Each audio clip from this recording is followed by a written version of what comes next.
In the middle of the 20th century, long before smartphones or social media feeds, the roots of the digital revolution in America were quietly forming in a very different world. It was a world shaped by war, by fear, and by an intense competition for technological superiority. After World War II, the United States emerged as a global superpower, but it also found itself locked in a Cold War with the Soviet Union. This rivalry was not just about armies and missiles. It was about science, information, and speed. Whoever could calculate faster, communicate more securely, and automate more efficiently would hold a decisive advantage. Early computers were enormous machines, filling entire rooms, humming with heat and complexity. They were built primarily for governments, universities, and large corporations. Machines like ENIAC and UNIVAC were not personal tools. They were instruments of state power, designed to compute artillery trajectories, census data, and later, nuclear simulations. Yet even at this early stage, a critical idea was taking shape. Information itself could be processed, stored, and transmitted in digital form. This idea would eventually transform nearly every aspect of American life. One of the most important developments came from the U.S. Department of Defense, which worried about how to maintain communication in the event of a nuclear attack.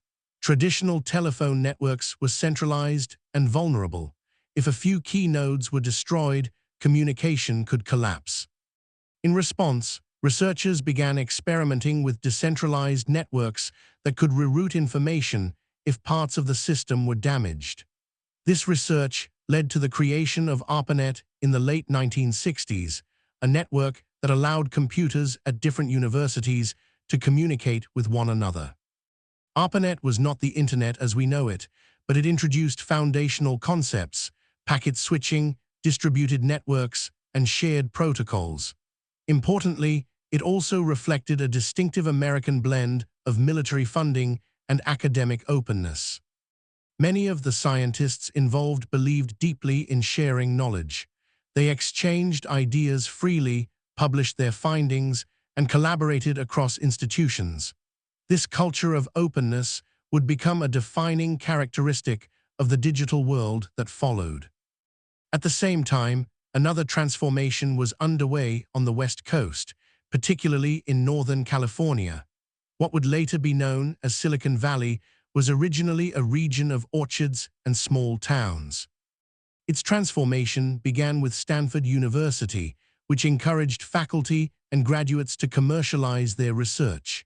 Electronics firms started to cluster around the campus, drawn by talent, venture capital, and a culture that rewarded experimentation. The invention of the transistor at Bell Labs in 1947 marked a turning point. Transistors replaced bulky vacuum tubes, making electronics smaller, cheaper, and more reliable.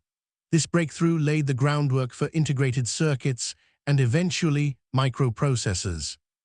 By the 1960s and 1970s, companies in Silicon Valley were pushing the boundaries of what computers could do and who could use them. For many early computer scientists and engineers, there was an almost utopian belief that computers could empower individuals. This belief was shaped in part by the countercultural movements of the 1960s. Young people questioned authority, challenged traditional hierarchies, and imagined new ways of organizing society. In an unexpected fusion, this counterculture intersected with cutting-edge technology. The idea that computing power should be decentralized and placed in the hands of ordinary people gained momentum. This vision found expression in the personal computer revolution of the 1970s and 1980s. Hobbyist clubs, like the Homebrew Computer Club, brought together engineers, tinkerers, and dreamers who believed that computers should be accessible to everyone. Early personal computers were crude by modern standards, but they represented a radical shift. Computing was no longer confined to governments and corporations. It was entering homes, schools, and small businesses. As personal computers spread, software became just as important as hardware. Programs for word processing, spreadsheets, and databases changed how Americans worked. Offices became more efficient, but they also became more demanding. The pace of work accelerated, expectations increased, and new forms of labor emerged. Typists became word processors. Accountants relied on spreadsheets. Entire industries were reshaped by digital tools. The rise of the Internet in the 1990s marked another profound transformation. When ARPANET evolved into a global network using standardized protocols, and when restrictions on commercial use were lifted, the Internet moved rapidly from an academic and military project into the mainstream. Suddenly, businesses could reach customers across the country and around the world. Individuals could publish information without needing a printing press or a broadcast license. The early Internet was often described in idealistic terms. It was imagined as a digital frontier, a space of freedom and innovation. Many believed it would flatten hierarchies, democratize knowledge, and foster understanding across cultures. Online communities formed around shared interests rather than geography. Email replaced letters.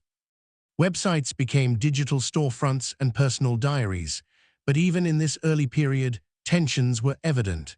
The same openness that allowed information to flow freely also raised questions about control, ownership, and privacy. Who owned data once it was online? Who was responsible for regulating behavior in digital spaces? These questions did not have easy answers, and they would become more urgent as the Internet grew. The late 1990s saw a frenzy of investment in Internet-based companies, a period often remembered as the dot-com boom. Venture capital poured into startups with little more than a website and a promise of future profits. This speculative bubble reflected both genuine excitement about digital possibilities and a tendency toward hype. When the bubble burst around 2000, many companies collapsed and thousands lost their jobs. Yet the underlying infrastructure of the Internet remained stronger than ever. Out of this turbulent period emerged a new generation of technology companies that would profoundly shape American culture.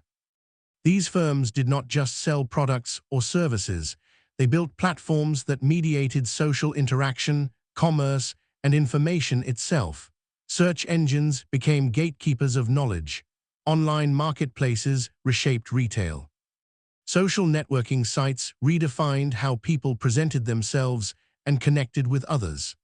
As social media platforms gained popularity, they tapped into fundamental human desires for recognition, belonging, and expression. Users shared photos, opinions, and personal moments, often without fully understanding how this data would be used.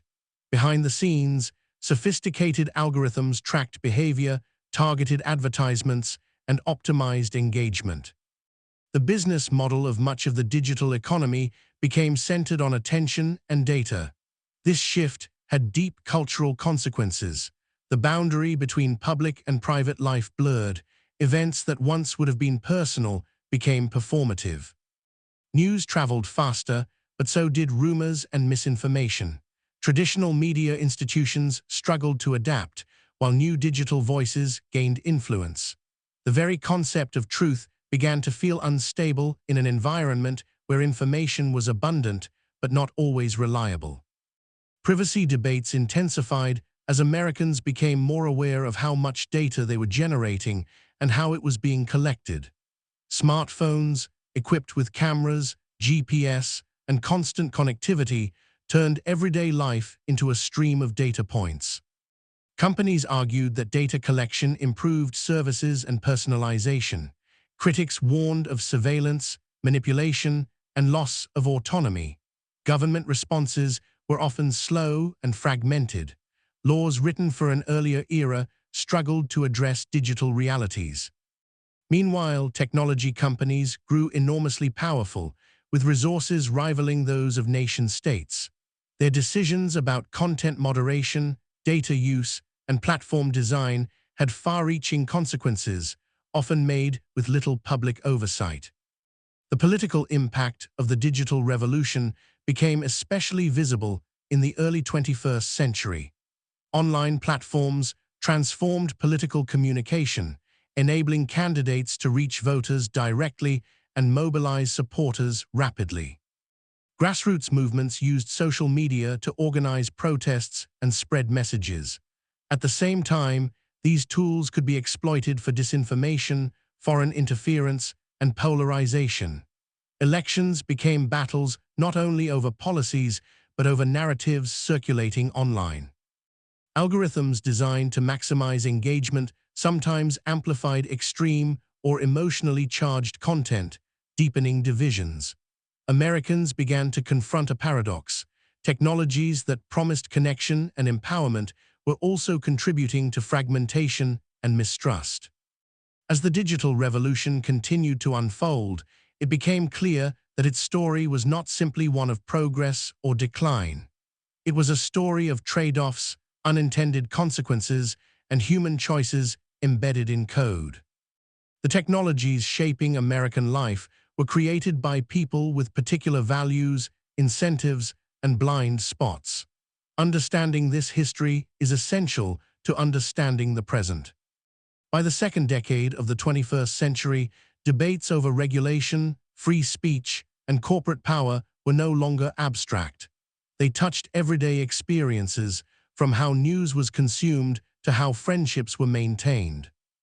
Americans found themselves negotiating a digital landscape that was both empowering and unsettling, a landscape that had grown out of decades of innovation, idealism, and conflict. The digital revolution in America was never a single event.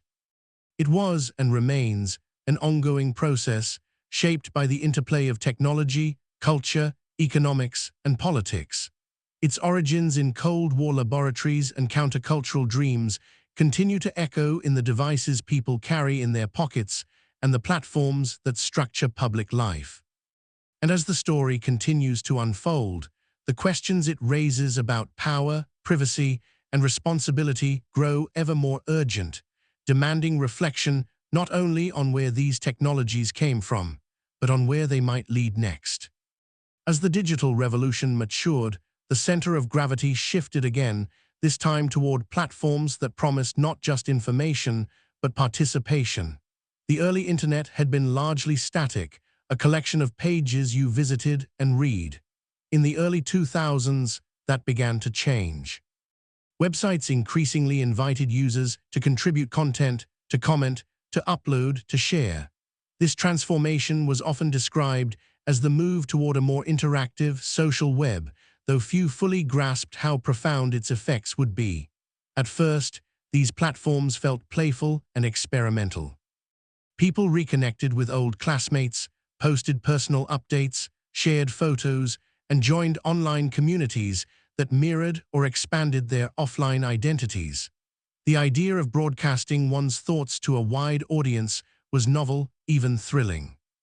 For many Americans, this was the first time their voices could be heard publicly without mediation by editors, producers, or institutions.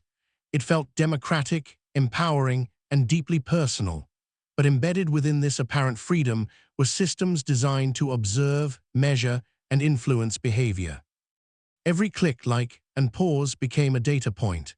Engineers refined algorithms to predict what users wanted to see next, not out of malice, but out of a desire to keep people engaged. Engagement translated into advertising revenue, and advertising revenue fueled rapid growth. Over time, these feedback loops began to shape not just individual experiences, but collective behavior.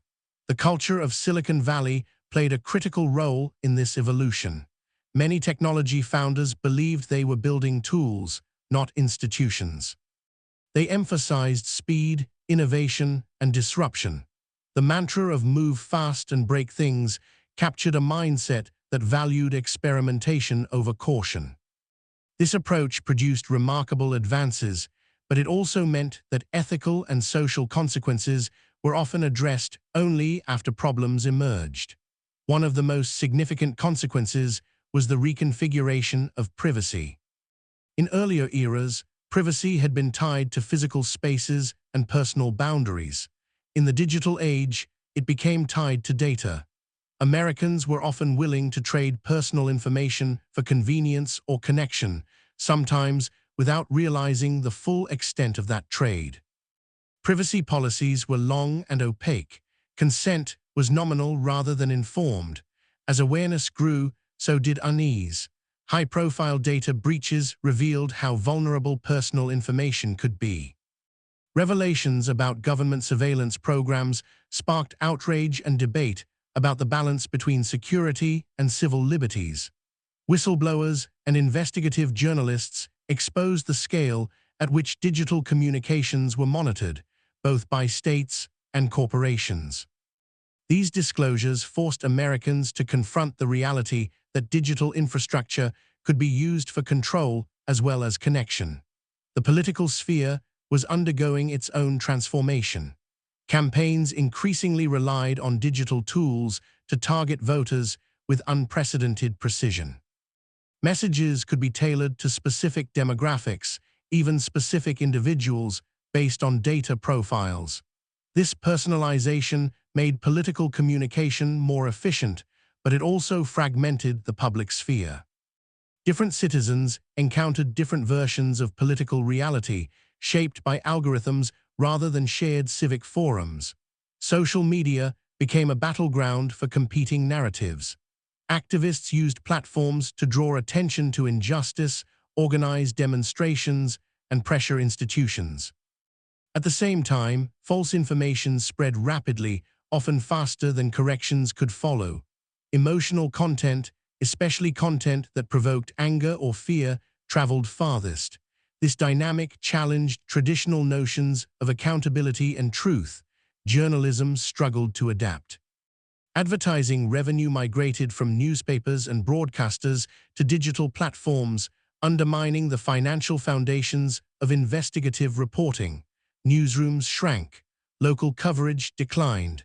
In this vacuum, online commentary and partisan media flourished. Trust in institutions eroded, fueled in part by a constant stream of conflicting information. Education and work were also reshaped. Digital tools enabled remote learning and telecommuting, offering flexibility and access. Yet they also blurred boundaries between professional and personal life. Emails followed workers home. Notifications demanded constant attention. Productivity increased for some, while stress and burnout increased for others. The promise of liberation through technology coexisted with new forms of pressure and surveillance. Economic inequality became another fault line. While the technology sector generated immense wealth, that wealth was unevenly distributed. Certain regions and demographics benefited disproportionately, while others were left behind.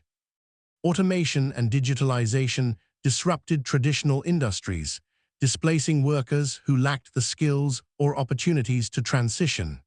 The digital divide, once defined by access to hardware and connectivity, increasingly involved differences in digital literacy and power. Regulators faced a daunting challenge. Technology evolved faster than laws could be written. Companies operated across borders, complicating jurisdiction and enforcement. Some policymakers feared stifling innovation. Others warned that unchecked corporate power threatened democracy. Debates over antitrust, content moderation, and data protection intensified, reflecting deeper questions about the role of technology in society. Culturally, the digital revolution reshaped identity itself. Online personas could be curated, filtered, and optimized. Metrics such as followers and likes became measures of social value, subtly influencing self-esteem and behavior. Young people, in particular, grew up navigating a world where the boundary between online and offline was porous. The psychological effects of constant connectivity became a subject of growing concern among researchers and parents alike. Despite these challenges, digital technologies continued to offer real benefits. They connected families across distances, amplified marginalized voices, and provided access to information on an unprecedented scale. During moments of crisis, from natural disasters to public health emergencies, Digital networks enabled rapid coordination and response. The same systems that could spread misinformation could also disseminate life-saving knowledge. By the late 2010s, it was clear that the digital revolution had entered a new phase. The question was no longer whether technology would shape society, but how consciously and deliberately that shaping would occur. Americans began to wrestle more openly with issues of responsibility and governance. Calls for ethical design, transparency, and accountability grew louder, both within the technology industry and beyond it. This ongoing struggle reflected a deeper realization: technology is never neutral.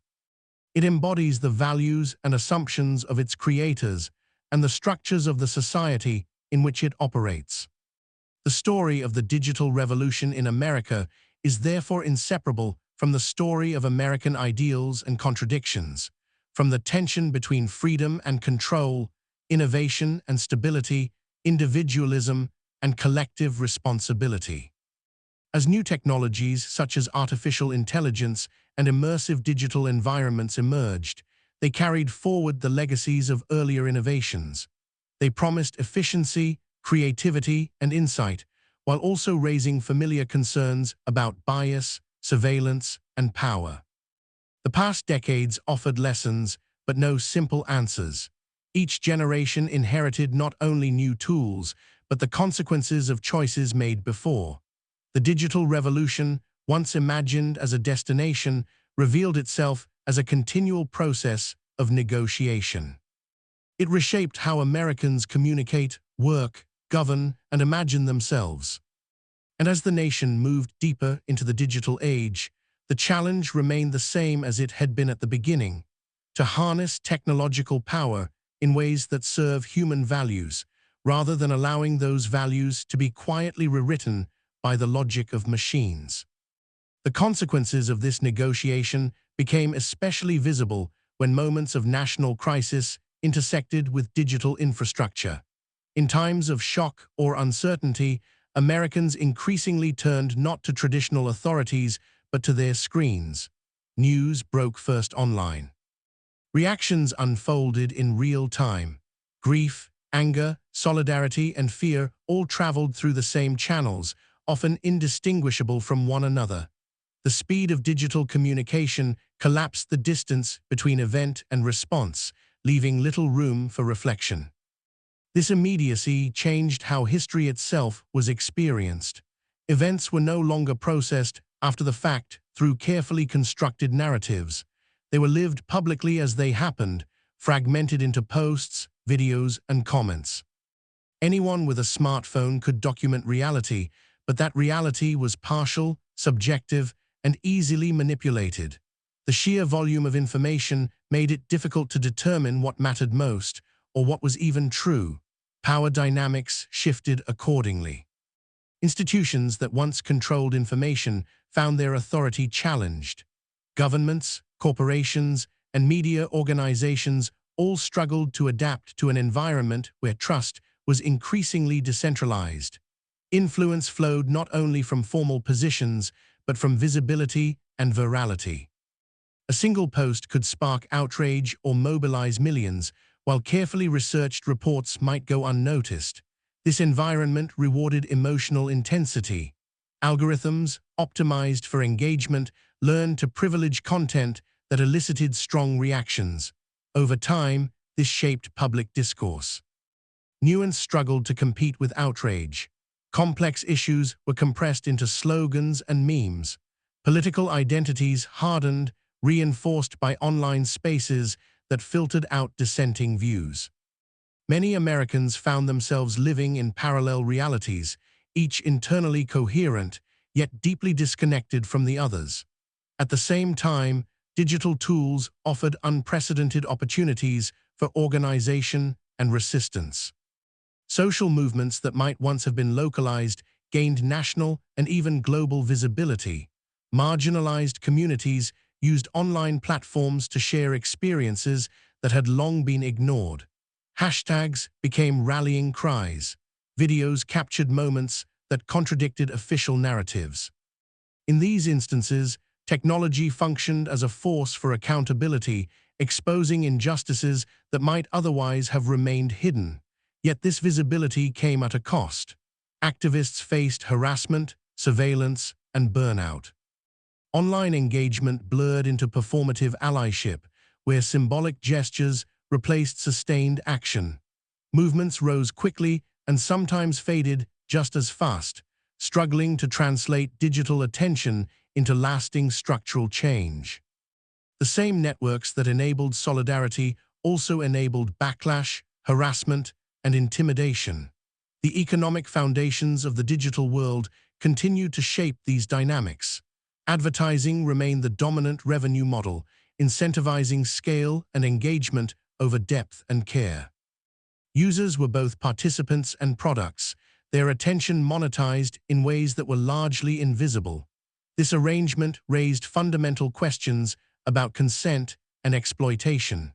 Could a system built on extracting value from human behavior truly align with democratic ideals? Inside technology companies, some employees began to question the impact of their work. Walkouts, internal protests, and whistleblowing reflected growing unease. Engineers and designers grappled with the realization that lines of code could influence elections, mental health, and social cohesion. Ethical debates that had once been peripheral moved closer to the center, though often in tension with profit motives and competitive pressure. Artificial intelligence accelerated these concerns. Machine learning systems, trained on vast datasets, began to make decisions that affected hiring, lending, policing, and healthcare.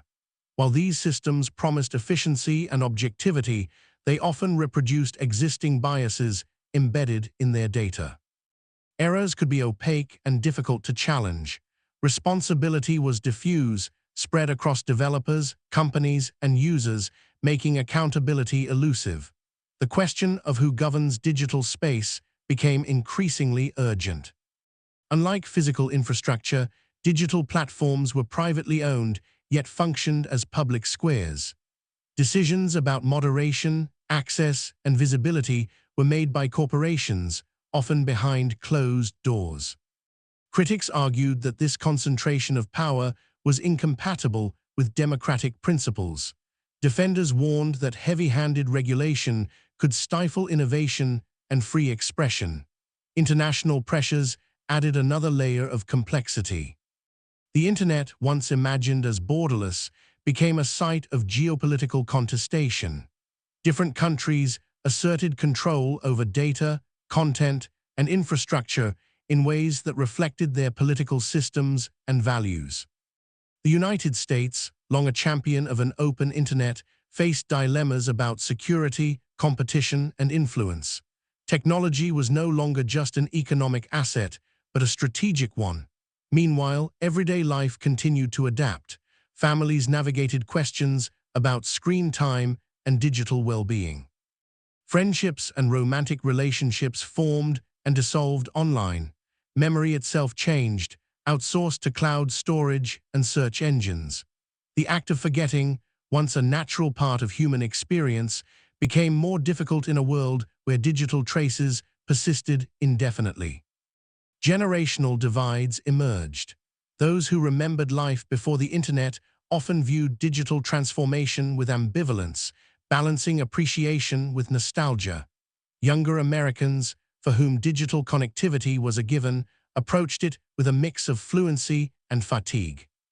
They were adept at navigating platforms, yet acutely aware of their pressures.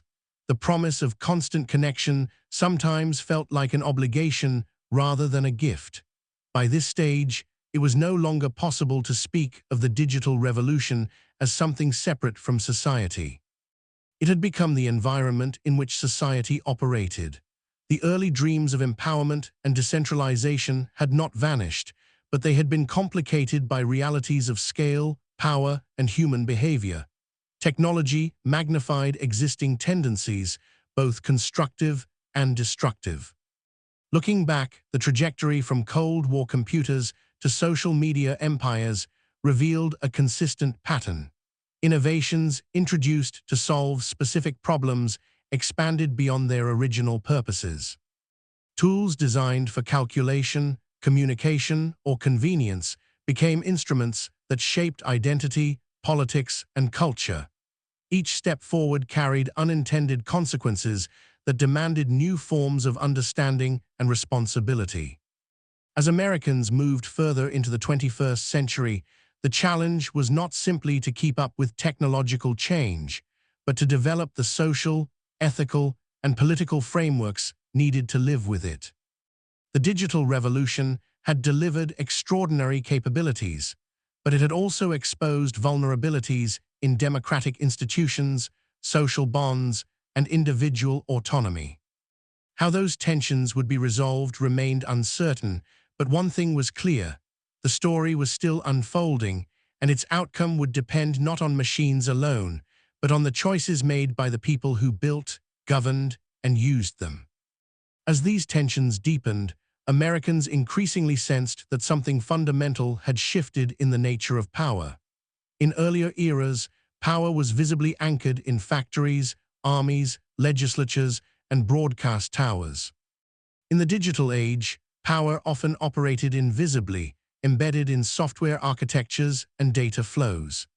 Decisions about what people saw, what they did not see, and how their behavior was nudged were made far from public view, encoded into systems that felt neutral but were anything but. This invisibility made resistance more difficult. When a factory polluted a river, the damage could be seen and named. When an algorithm quietly altered what news reached millions of people, the effects were diffuse and harder to trace. Cause and consequence became separated by layers of complexity.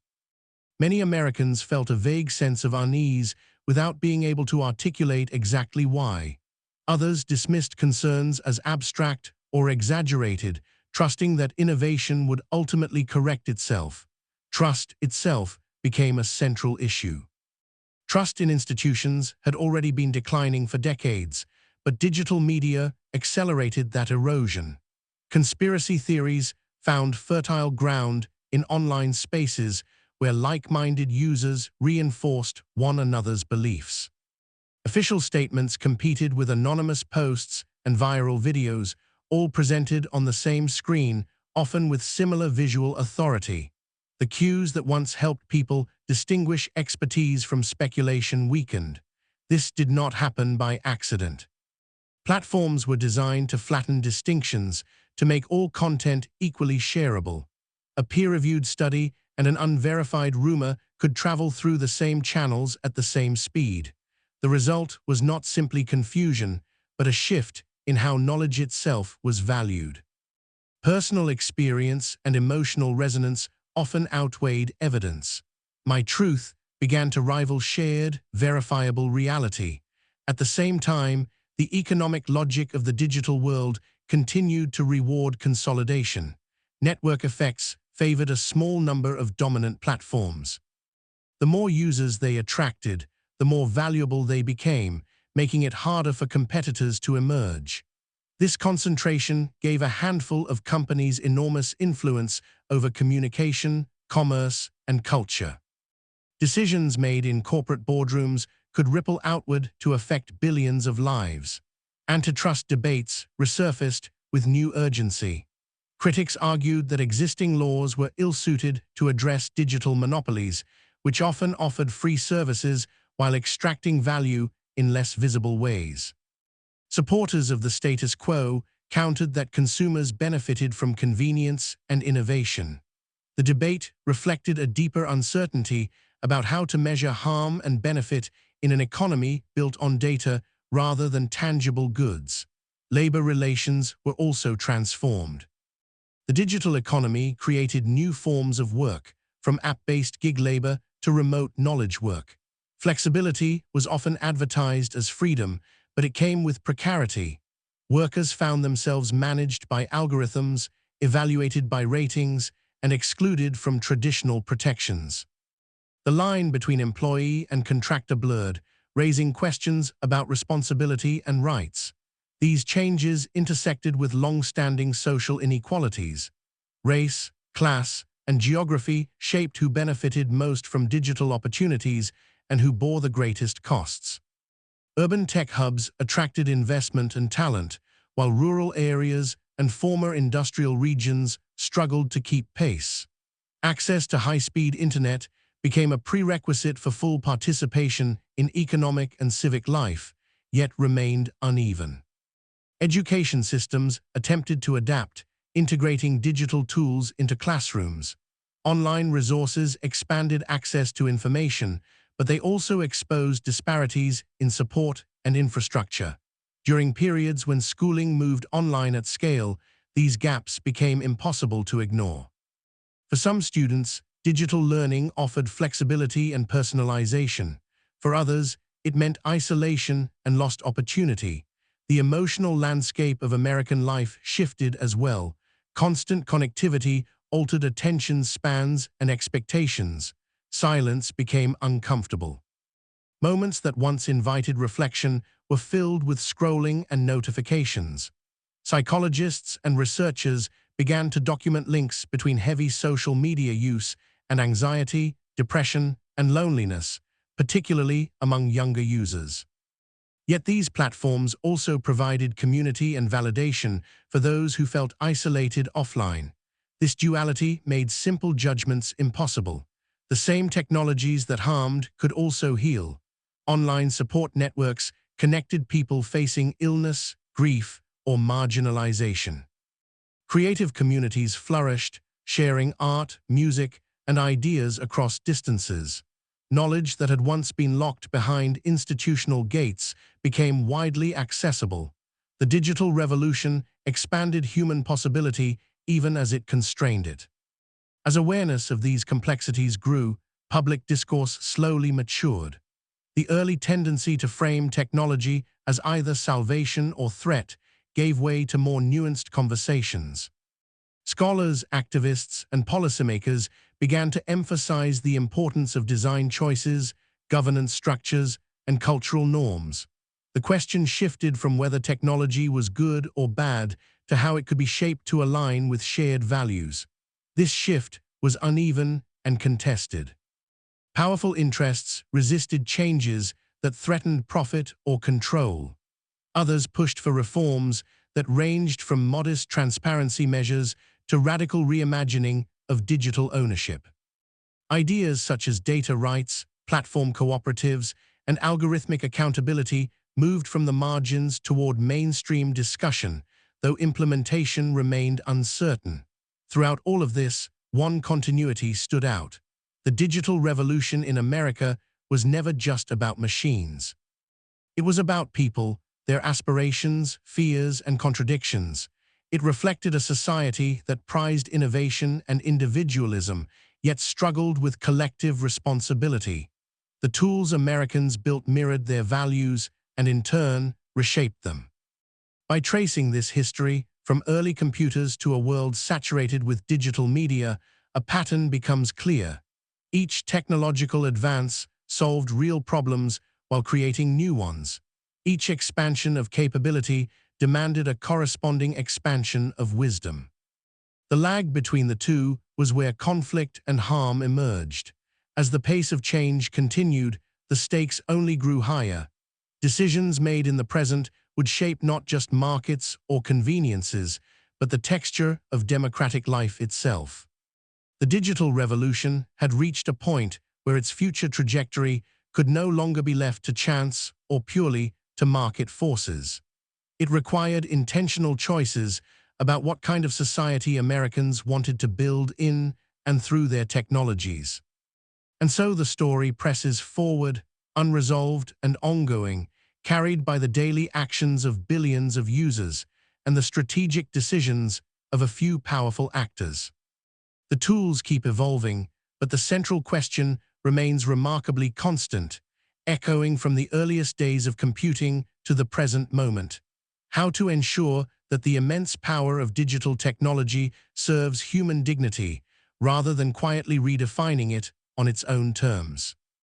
One of the clearest signs that the digital revolution had reached a critical stage came when Americans began to argue not just about specific platforms or technologies, but about the psychological and social effects of living inside them. What had once been framed as tools people used from time to time were now environments people inhabited continuously. The question was no longer how technology fit into life, but how life was being reshaped to fit technology. Attention became a scarce resource. Platforms competed fiercely for it, refining techniques to capture and hold it for as long as possible. Infinite scroll, autoplay, notifications, and personalized recommendations were not accidents. They were deliberate design choices grounded in behavioral science. The goal was to reduce friction, to make disengagement just slightly harder than staying. Over time, this altered habits and expectations. Moments of boredom, once a natural pause in daily life, were filled instantly. Reflection gave way to consumption. For many Americans, this shift felt subtle rather than dramatic. There was no single moment when life went online. Instead, the digital seeped into everything, checking a phone while waiting in line, glancing at notifications during conversations, measuring experiences by whether they were shared. These behaviors were normalized quickly, especially among younger generations. Yet their cumulative effect was profound, shaping how people perceived time, relationships, and themselves. The workplace mirrored these changes. Productivity tools promised efficiency, but often delivered constant interruption. Remote work expanded possibilities, allowing people to live farther from offices and to balance responsibilities in new ways. At the same time, it eroded clear boundaries. Work followed people home, into evenings and weekends. Being reachable became an expectation rather than an exception. The line between presence and absence blurred. Management itself became increasingly data-driven. Performance metrics, dashboards, and surveillance software quantified behavior that had once been qualitative. This promised fairness and objectivity, but it also reduced complex human activity to numbers. Workers adapted by optimizing for what was measured, sometimes at the expense of creativity or well-being. The logic of the algorithm shaped behavior, whether or not it reflected real value. In public life, similar dynamics unfolded. Popularity metrics influenced whose voices were heard.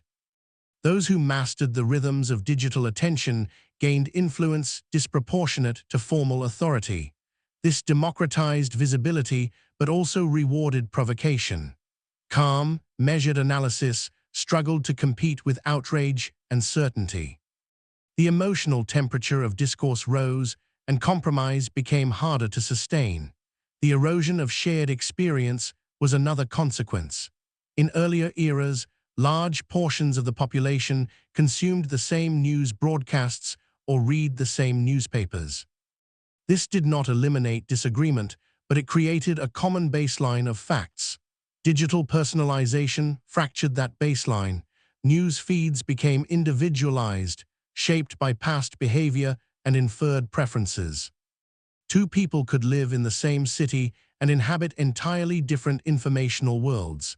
This fragmentation challenged democratic norms. Democracy depends not only on voting, but on deliberation, trust, and a sense of shared fate. When citizens could no longer agree on basic facts, disagreement became existential.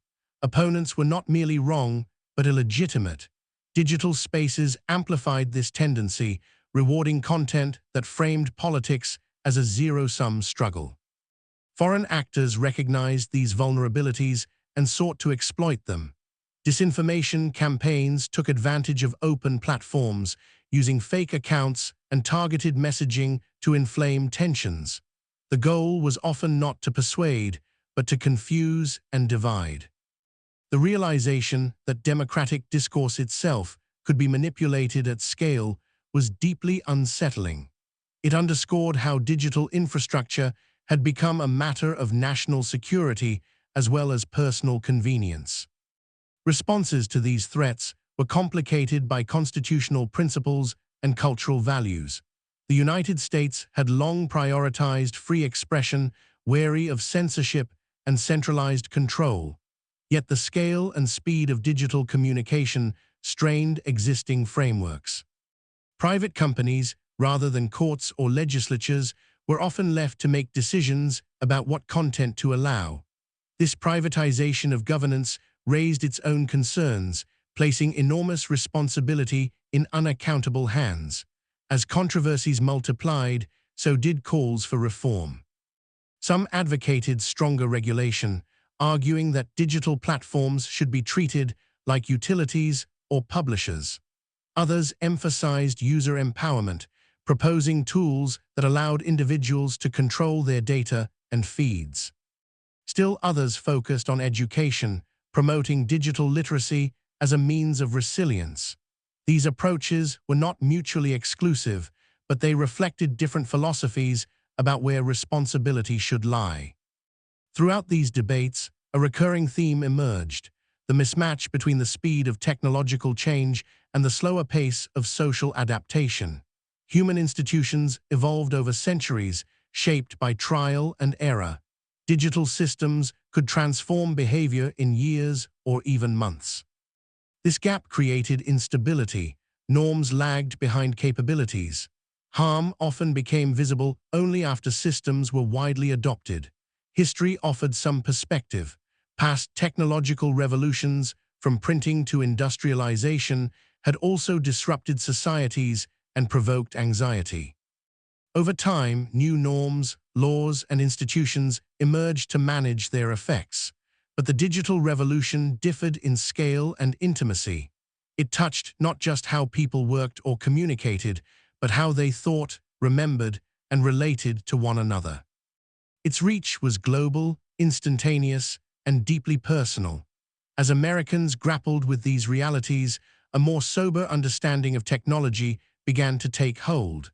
The early rhetoric of inevitability, the idea that progress unfolded according to its own logic, lost some of its force. In its place grew an awareness that systems could be designed differently, governed differently, and used differently. Technology did not dictate outcomes on its own. Human choices mattered.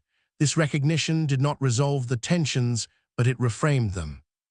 The digital revolution was no longer seen as an external force acting upon society, but as a collective creation for which society bore responsibility. That responsibility was unevenly distributed, concentrated among those with the power to design and deploy systems at scale. But it also extended to users, institutions, and cultures that normalized certain practices. The story, then, was not one of simple decline or inevitable progress. It was a story of adaptation under pressure, of ideals tested by reality. The tools that connected Americans more closely than ever also revealed how fragile social bonds could be. The same networks that enabled collaboration exposed deep divisions. Understanding this complexity became essential to navigating what came next, and what came next was already taking shape.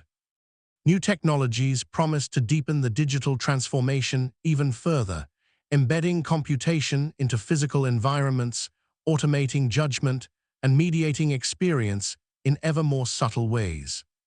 The choices made during this period would shape not only the future of technology, but the future of American society itself, determining whether the digital world would remain a space of possibility or harden into a system of quiet constraint. As these emerging technologies moved closer to everyday life, they did so quietly, often framed as conveniences rather than transformations. Smart devices entered homes in the form of speakers, thermostats, and cameras, listening, learning, and responding. Sensors spread through cities, workplaces, and public spaces, collecting data to optimize traffic, energy use, and security. The physical world itself began to generate streams of digital information, feeding systems that promised efficiency and insight. This expansion of data collection further complicated questions of consent and control.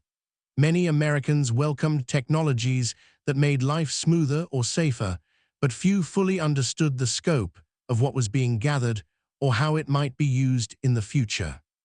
Data was not only about the present moment. It could be stored, combined, and analyzed years later, revealing patterns and predictions that individuals never consciously offered.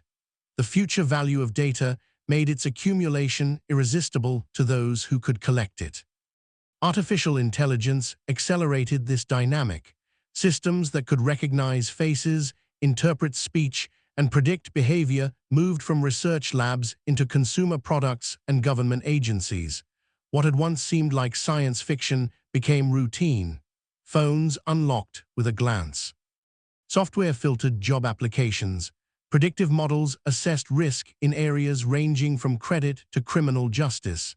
Each application carried benefits, but also risks, especially when errors or biases went unnoticed or unchallenged.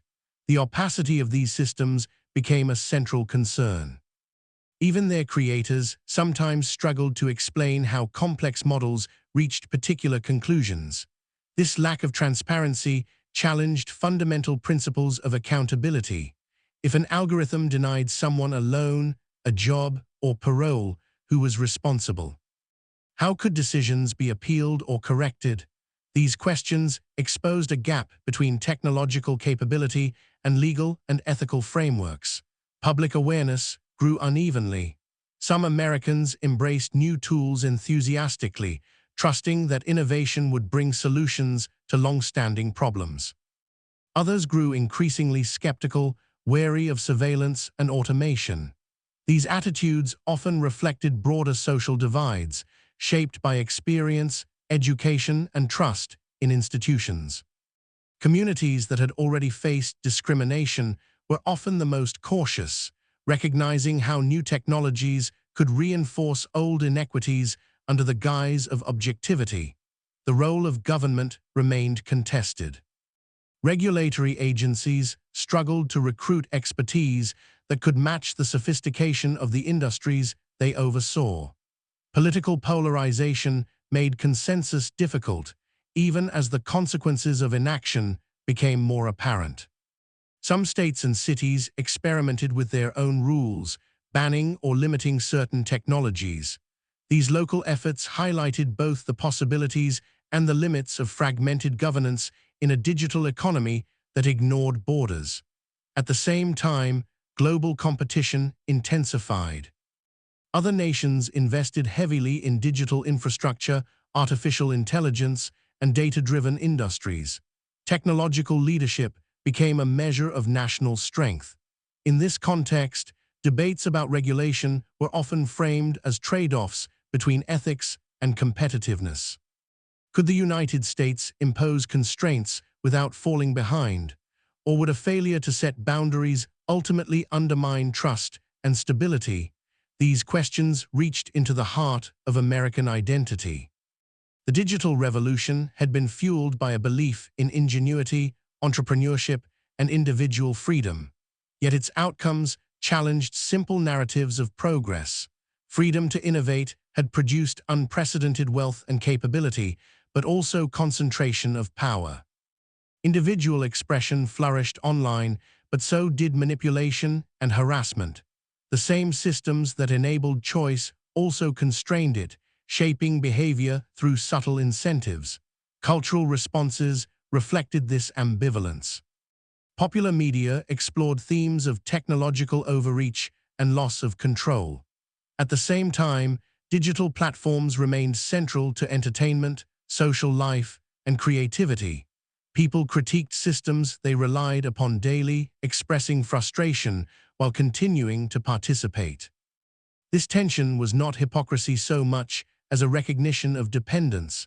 Opting out entirely was rarely practical. Some began to experiment with alternatives. Decentralized technologies promised to reduce reliance on centralized platforms. Encrypted communication tools offered privacy.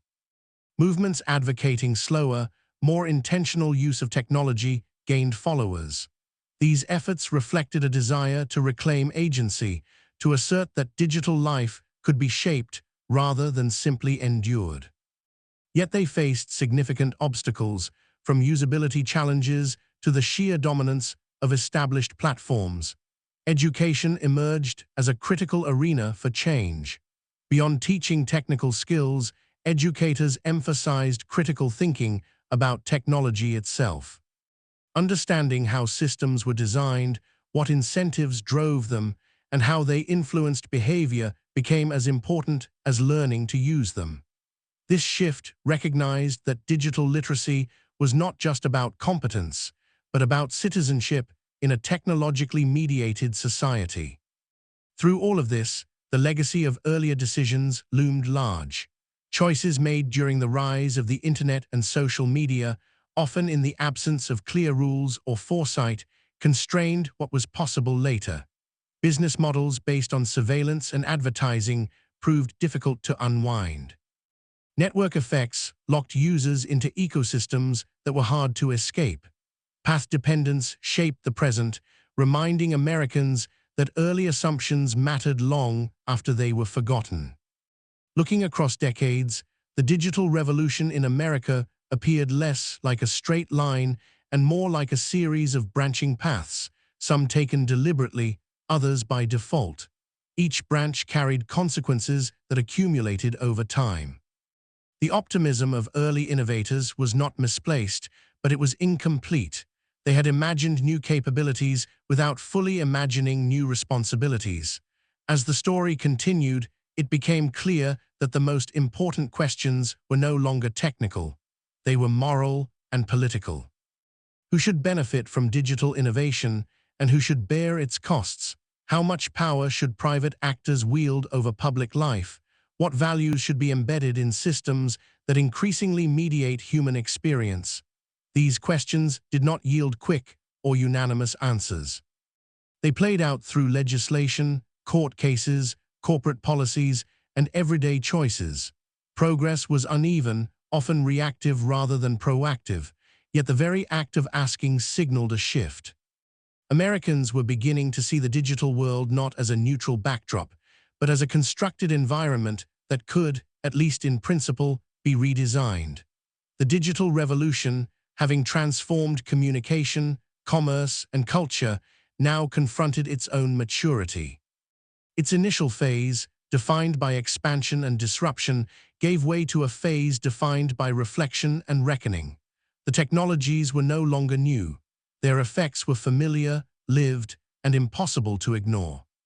What remained uncertain was whether the lessons learned would translate into lasting change, or whether the momentum of existing systems would continue to carry society forward on a path chosen long ago. This period of reckoning coincided with a growing realization that time itself had become one of the most contested dimensions of digital life. Technologies promised efficiency and speed, yet many Americans felt perpetually behind, always catching up. The acceleration of communication compressed expectations. Responses were assumed to be immediate. Delays were interpreted as neglect or avoidance. The rhythm of life quickened, not because necessity demanded it, but because systems encouraged it. This constant acceleration reshaped how people related to one another. Conversations became fragmented, stretched across messages and notifications. Presence was partial, divided between physical surroundings and digital elsewhere. Even moments of rest were often structured around screens. The distinction between active participation and passive consumption blurred, as people scrolled through content that demanded emotional engagement without offering resolution. The cumulative effect was a sense of exhaustion that was difficult to articulate. Unlike physical labor, digital labor left no visible trace, yet it drained attention and emotional energy. Moderating one's own behavior became a task in itself, requiring discipline against systems designed to erode it. Many Americans described feeling overwhelmed, yet struggled to disconnect from tools that were essential for work, social life, and civic participation. At the same time, expectations of visibility intensified. To exist online increasingly meant to perform. Profiles, posts, and updates became a form of ongoing self-presentation. Silence could be interpreted as absence. Algorithms rewarded consistency and frequency, subtly pressuring users to remain active. This dynamic affected not only individuals, but institutions, activists, and public figures, all of whom learned that attention was fleeting and had to be constantly renewed. The psychological consequences of this environment became harder to ignore. Researchers documented rising levels of anxiety and loneliness, particularly among adolescents who had never known a world without social media. Comparisons were constant and often distorted, filtered through curated images of success and happiness. Failure and vulnerability were less visible, creating an illusion that others were thriving effortlessly. Yet the same platforms also provided spaces for honesty and support. People shared struggles that had once been hidden, finding communities around mental health, identity, and recovery. This dual nature complicated simplistic critiques. Digital spaces could harm and heal, isolate and connect, often simultaneously. The impact depended not only on the technology, but on how it was used, by whom, and under what conditions. As these patterns became more widely discussed, a language began to emerge to describe them. Terms like attention economy, digital well-being, and algorithmic influence entered mainstream conversation.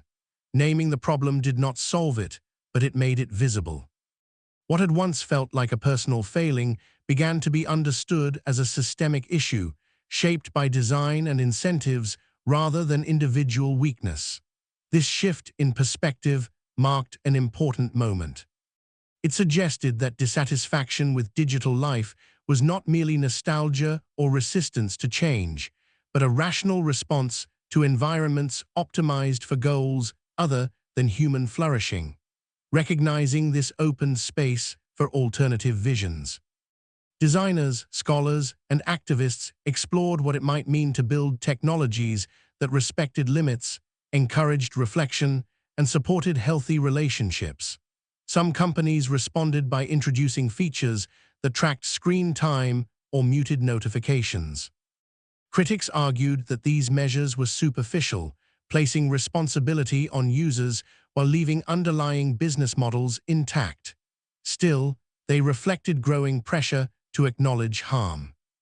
The idea that technology companies bore some responsibility for user well-being, once dismissed, gained traction. The courts became another arena where these tensions played out. Lawsuits challenged corporate practices, from data collection to content moderation. Legal systems, traditionally slow and precedent-driven, struggled to keep pace with rapidly evolving technologies.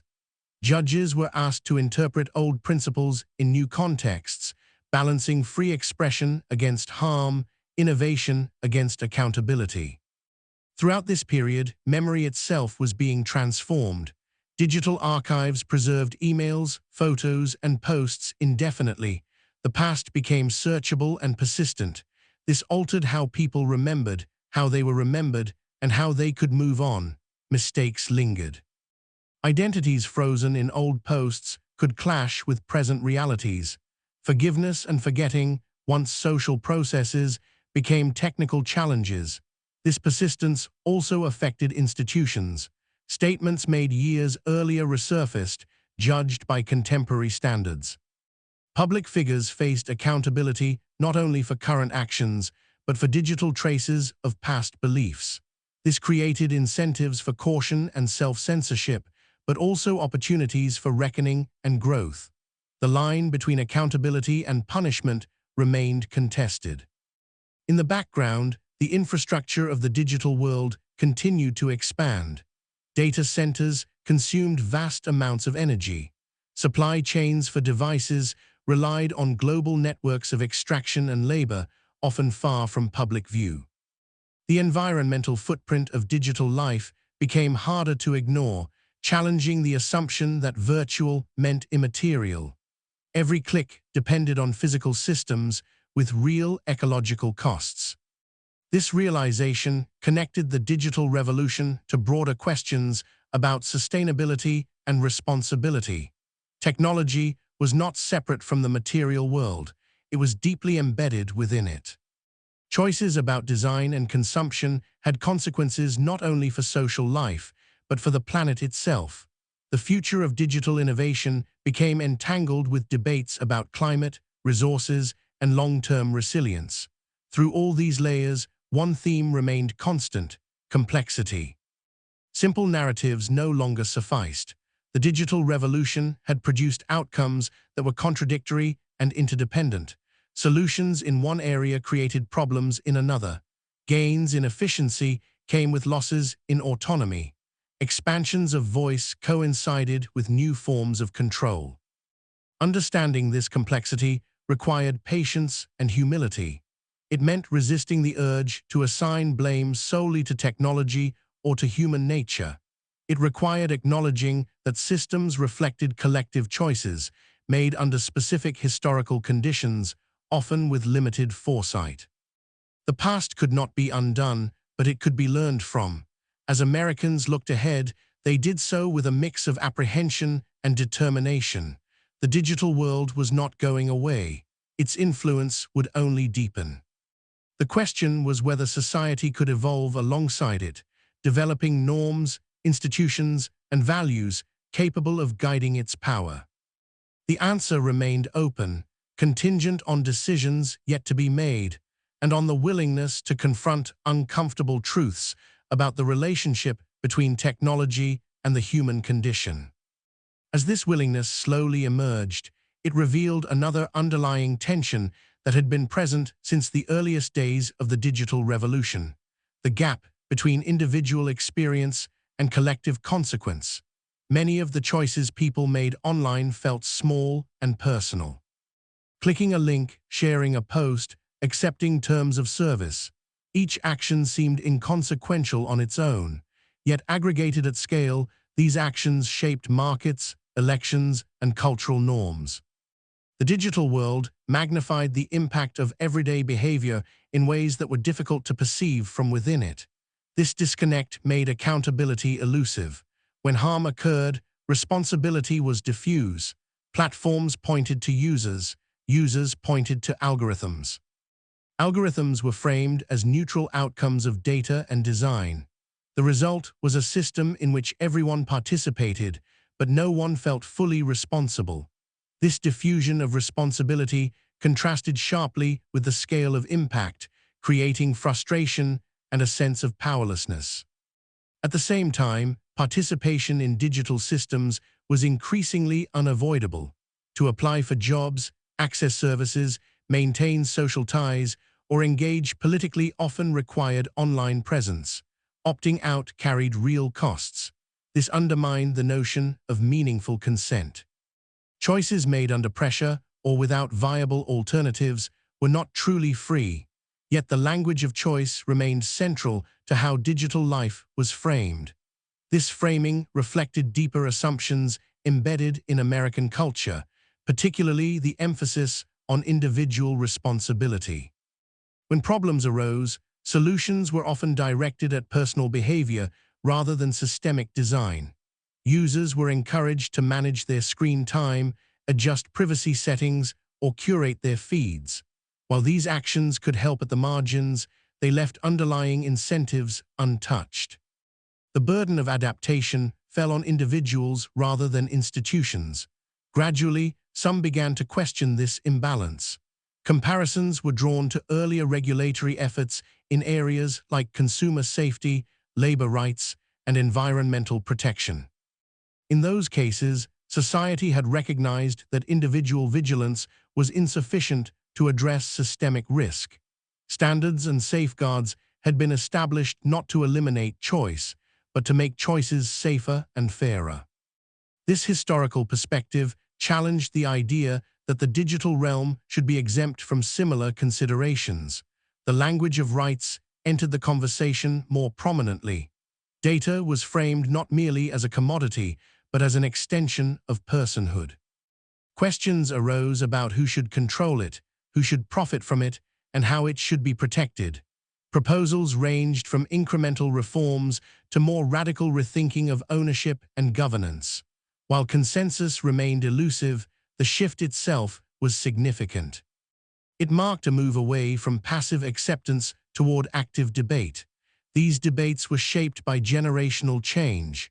Younger Americans, having grown up immersed in digital environments, often approached them with less awe and more skepticism. They were fluent in the mechanics of platforms, aware of their pitfalls, and vocal about their frustrations. At the same time, they relied on these systems for connection and opportunity. Their critiques were not calls for abandonment, but for transformation. Older generations brought different perspectives, informed by memories of pre-digital life. Some lamented what they perceived as a loss of depth or civility. Others marveled at the access and convenience technology provided. These differing experiences sometimes fueled misunderstanding, but they also enriched the conversation, highlighting what had changed and what remained essential. The pace of innovation showed no sign of slowing. New forms of automation, immersive media, and intelligent systems promised to further blur boundaries between human and machine. Virtual environments offered spaces where identity could be reimagined, unbound by physical constraints. At the same time, these spaces raised familiar concerns about control, exploitation, and inequality. Who would set the rules? Who would benefit most? As before, early adopters embraced possibility while critics urged caution. The pattern repeated, echoing earlier phases of the digital revolution. Each wave of technology arrived wrapped in promises, followed by a period of reckoning as consequences became clear. History suggested that neither blind optimism nor outright rejection would suffice. What mattered was the capacity to learn and adapt. This capacity depended on institutions, but also on culture. Norms around sharing, privacy, and attention were not fixed. They evolved through practice and example. Moments of backlash and reform often followed periods of excess. The challenge was to ensure that learning occurred before harm became irreversible, and that lessons were not forgotten as new tools emerged. Throughout this long arc, one insight became increasingly difficult to ignore. Technology amplified existing structures more than it replaced them. Inequality, bias, and power imbalances did not originate in code, but code could entrench them. Conversely, values such as solidarity, creativity, and curiosity could also be amplified if systems were designed to support them. The digital revolution did not determine outcomes on its own. It intensified whatever it encountered. This realization reframed the stakes. The future of digital life was not a technical problem to be solved once and for all, but a social process to be managed continuously. It required vigilance, dialogue, and the willingness to revise assumptions. It demanded that Americans see themselves not just as users or consumers, but as participants in shaping a shared environment. As the narrative stretched across decades, from room-sized computers to ubiquitous networks, the continuity lay not in specific technologies, but in recurring questions. Who controls information? Who benefits from innovation? How are risks distributed?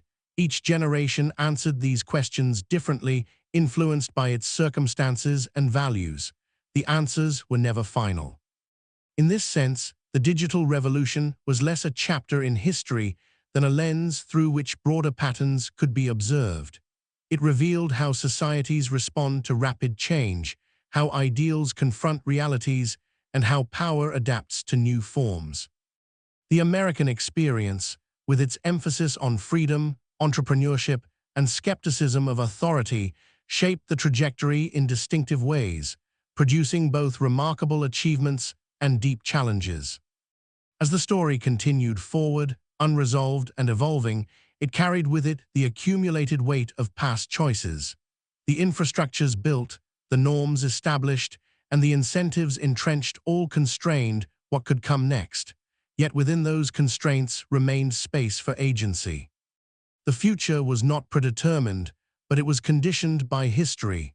Understanding that history, in all its complexity, became an act of empowerment in itself.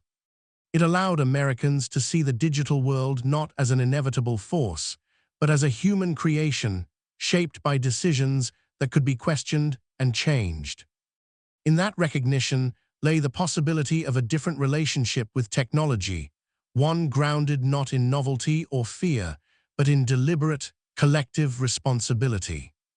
That possibility, however, depended on something that had become increasingly difficult in the digital age: sustained collective attention. Democratic change required time, patience, and shared focus, yet the very systems under scrutiny thrived on distraction and fragmentation. Issues rose and fell in public awareness at a rapid pace, often driven by cycles of outrage rather than long-term engagement. Momentum was hard to maintain. Structural problems competed with the constant arrival of new crises. This created a paradox. The digital environment made it easier than ever to draw attention to problems, but harder to sustain the kind of deep engagement needed to address them. Campaigns went viral, then vanished. Reforms were announced, then quietly diluted. The speed of information worked against the slow, deliberate work of institutional change. Many Americans felt caught between urgency and fatigue, aware of problems but uncertain how to act meaningfully. Political leaders were not immune to these pressures. Governing in a digital age meant responding to a continuous stream of feedback, much of it amplified and distorted. Statements were dissected instantly. Missteps spread rapidly. The incentive was to react quickly, to perform responsiveness, even when thoughtful deliberation would have been more effective. This environment rewarded short-term gestures over long-term planning. Yet there were moments when sustained attention did coalesce. Public hearings, investigative reporting, and major scandals occasionally broke through the noise, forcing accountability. These moments often depended on alliances between traditional institutions and digital networks, combining depth with reach. They demonstrated that the digital landscape, while challenging, did not eliminate the possibility of democratic oversight. It changed the conditions under which it operated. Over time, some institutional adaptations began to emerge. News organizations experimented with new models of funding and engagement. Civic groups developed strategies to organize online while maintaining offline structures. Courts and regulators slowly accumulated experience, building precedents that acknowledged digital realities. Progress was uneven, but it suggested that adaptation was possible. The role of expertise also evolved. In earlier decades, technical knowledge had been concentrated within specialized communities. As digital systems permeated society, understanding their implications became a public concern. Scholars from fields such as sociology, psychology, law, and philosophy increasingly engaged with technology debates, broadening the conversation beyond engineering and economics. This interdisciplinary approach reflected the recognition that digital systems were social systems as much as technical ones. At the same time, skepticism toward expertise persisted, fueled in part by the same digital dynamics under examination. Competing claims circulated widely, often without clear mechanisms for evaluation. The authority of experts was contested, sometimes for legitimate reasons, sometimes through misinformation. Rebuilding trust required transparency and humility, acknowledging uncertainty rather than projecting false confidence. In everyday life, Americans continued to negotiate their relationship with technology pragmatically. Few were interested in abstract debates alone. What mattered were concrete experiences, whether technology made life easier or harder, fairer or more stressful. People adjusted settings, changed habits, deleted apps, or adopted new ones. These small acts of adaptation accumulated, shaping demand and signaling dissatisfaction in ways that companies and policymakers could not entirely ignore. Cultural norms slowly shifted. Practices that once seemed unquestionable, such as constant availability or public sharing of private moments, began to be re-examined. New etiquettes emerged around messaging, meetings, and online presence. These changes were informal and inconsistent, but they reflected a growing awareness that digital life required boundaries to remain sustainable. The tension between innovation and restraint remained unresolved. The drive to create new tools and experiences was deeply ingrained, supported by economic incentives and cultural narratives of progress.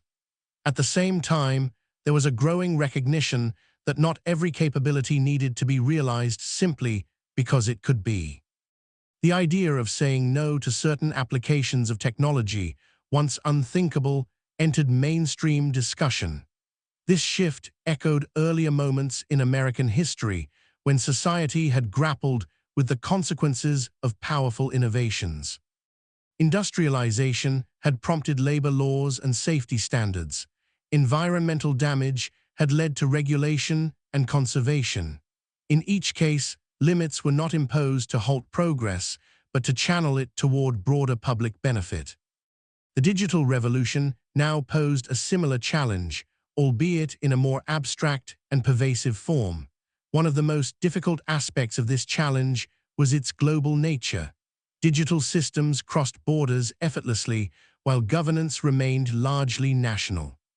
Decisions made in one country affected users in another. This mismatch complicated accountability and coordination. International cooperation was necessary but hard to achieve, given differing values, interests, and political systems. The dream of a single, shared digital commons gave way to a more fragmented reality. Despite these obstacles, the story of the digital revolution in America was not one of inevitability or despair. It was a story of ongoing negotiation, marked by conflict, but also by creativity. The same ingenuity that built vast networks and powerful platforms could be applied to reimagining them. The outcome was not predetermined by technology alone, but by the social and political choices that accompanied it. As Americans looked back over the decades, from early computers to an always connected society, the arc of the story revealed both ambition and blind spots. The desire to solve problems, to connect, to innovate had driven extraordinary change. Yet the assumption that technical solutions would naturally align with human values had proven flawed. Values required explicit articulation and protection. This recognition did not provide easy answers, but it offered a clearer frame. The digital revolution was not something that happened to America. It was something America actively made through policies, investments, cultural norms, and everyday behaviors, acknowledging that agency opened the door to responsibility. And so the narrative continued, shaped by debates that were still unfolding. How much control should individuals have over their data and attention? What obligations did powerful platforms owe to the societies they shaped? How could democratic principles be upheld in spaces governed by private code? These questions lingered, unresolved but unavoidable. The future of the digital revolution would be written not by a single invention or decision, but by countless choices made over time. Some would reinforce existing patterns, others might bend the trajectory in new directions. What remained constant was the need to remember how the present had been built, to understand the paths taken and the alternatives left behind. Only through that historical awareness could Americans hope to navigate the digital age with intention rather than drift, ensuring that the technologies woven into daily life reflected not just what was possible, but what was worth pursuing. That sense of intention, however, was constantly tested by the sheer scale of the systems involved. What began as tools for communication had become infrastructures of daily life. They shaped not only how Americans interacted with one another, but how they understood the world and their place within it. When systems reach that level of integration, changing them becomes not just a technical challenge, but a cultural one. One of the clearest examples of this was the way digital platforms reshaped memory and history in real time. Events were no longer recorded primarily by historians, journalists, or institutions after they occurred. They were documented instantly, from countless perspectives, often by people experiencing them firsthand. This democratization of documentation expanded whose stories were visible, but it also made collective memory more unstable. Context was fragmented. clips circulated without background. The past became a constantly updated feed rather than a settled record. This had consequences for accountability. On one hand, abuses of power were harder to hide. On the other, outrage could be fleeting, replaced by the next viral moment. The cycle of exposure and forgetting accelerated. Without sustained attention, even well-documented injustices struggled to produce lasting change.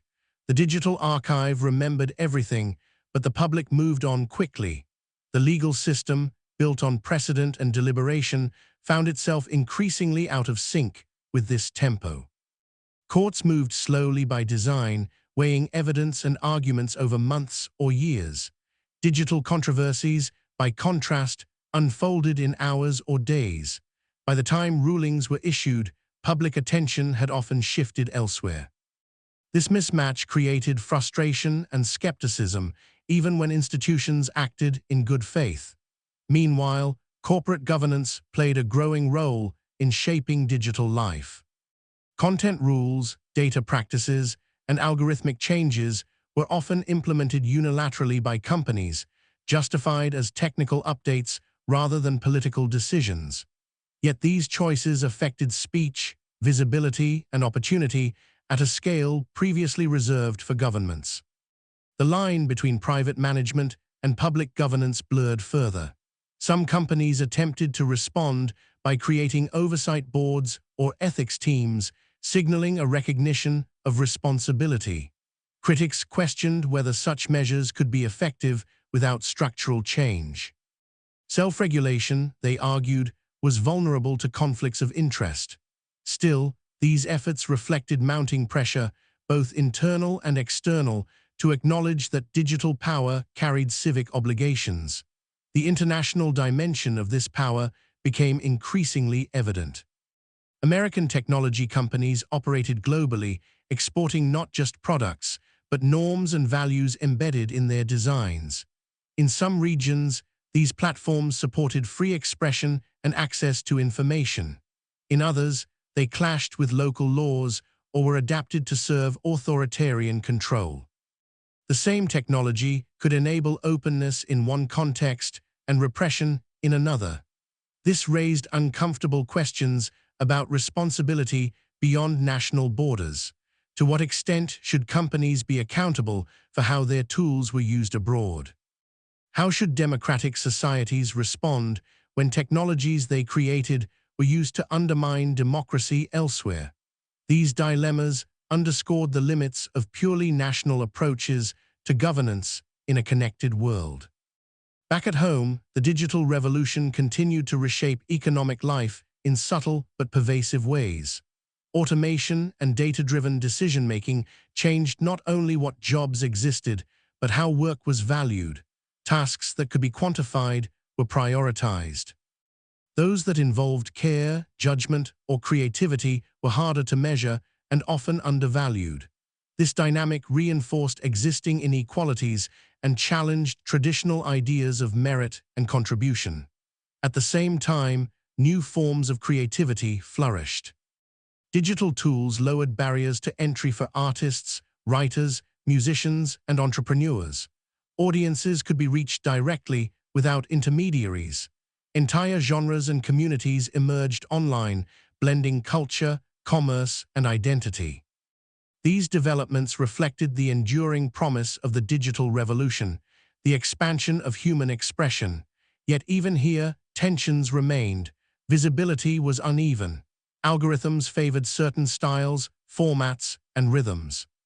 Success often depended less on intrinsic quality than on compatibility with platform dynamics. Creators adapted, sometimes at the cost of artistic autonomy. What looked like freedom was shaped by invisible constraints.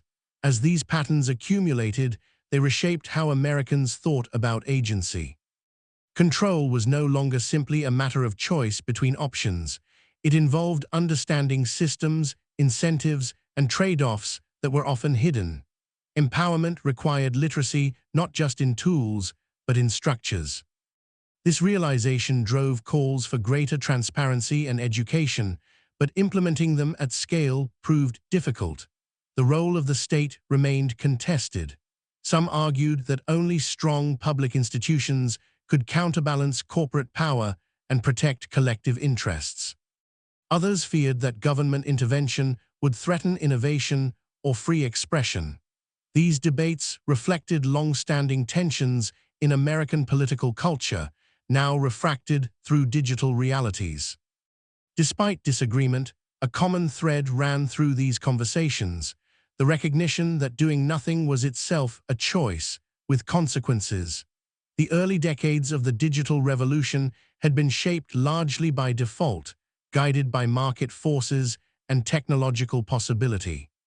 The costs of that approach were now visible. Whether society could respond with intention remained an open question. Looking back, the story revealed a pattern of delayed understanding. Innovations were embraced for their immediate benefits, while long-term effects unfolded gradually. By the time consequences became clear, systems were deeply entrenched. This pattern was not unique to the digital age, but the speed and scale involved made it more pronounced. History suggested that meaningful change rarely came from a single moment of realization. It emerged through sustained pressure, experimentation, and revision. The digital revolution was no exception. Its future would be shaped not by grand declarations, but by incremental shifts in norms, policies, and practices. As Americans continued to live within digital systems, they were also, consciously or not, shaping them. Every adaptation, every protest, every reform contributed to an evolving relationship between technology and society. The outcome was uncertain, but the process itself was revealing. It exposed values, priorities, and fault lines that had long existed, now magnified by code and connectivity. The digital revolution, in this sense, served as a mirror. It reflected both the strengths and the vulnerabilities of American society, its creativity and inequality, its openness and polarization, its faith in progress, and its struggle with limits. Understanding that reflection required stepping back from the immediacy of the feed and situating the present within a longer historical arc. Only then could the story be seen not as a series of isolated crises, but as a continuous unfolding, shaped by human choices made under conditions of uncertainty. And only then could the next chapter be approached not with naive optimism or resigned cynicism, but with a clearer sense of what was at stake and what might still be possible. That sense of possibility was inseparable from a growing awareness of fragility. As digital systems became more central, their failures carried greater consequences. Outages disrupted commerce, communication, and even emergency services. Cyber attacks exposed vulnerabilities that were no longer abstract. Infrastructure once taken for granted revealed itself as contingent, dependent on code, electricity, and trust. The digital world felt permanent until it suddenly wasn't. This vulnerability extended beyond technical breakdowns. Social trust, already under strain, proved especially sensitive to digital distortion.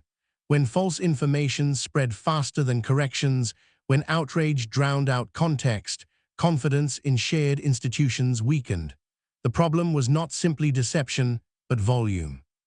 Even accurate information struggled to compete in an environment saturated with noise. Certainty eroded, replaced by suspicion and fatigue.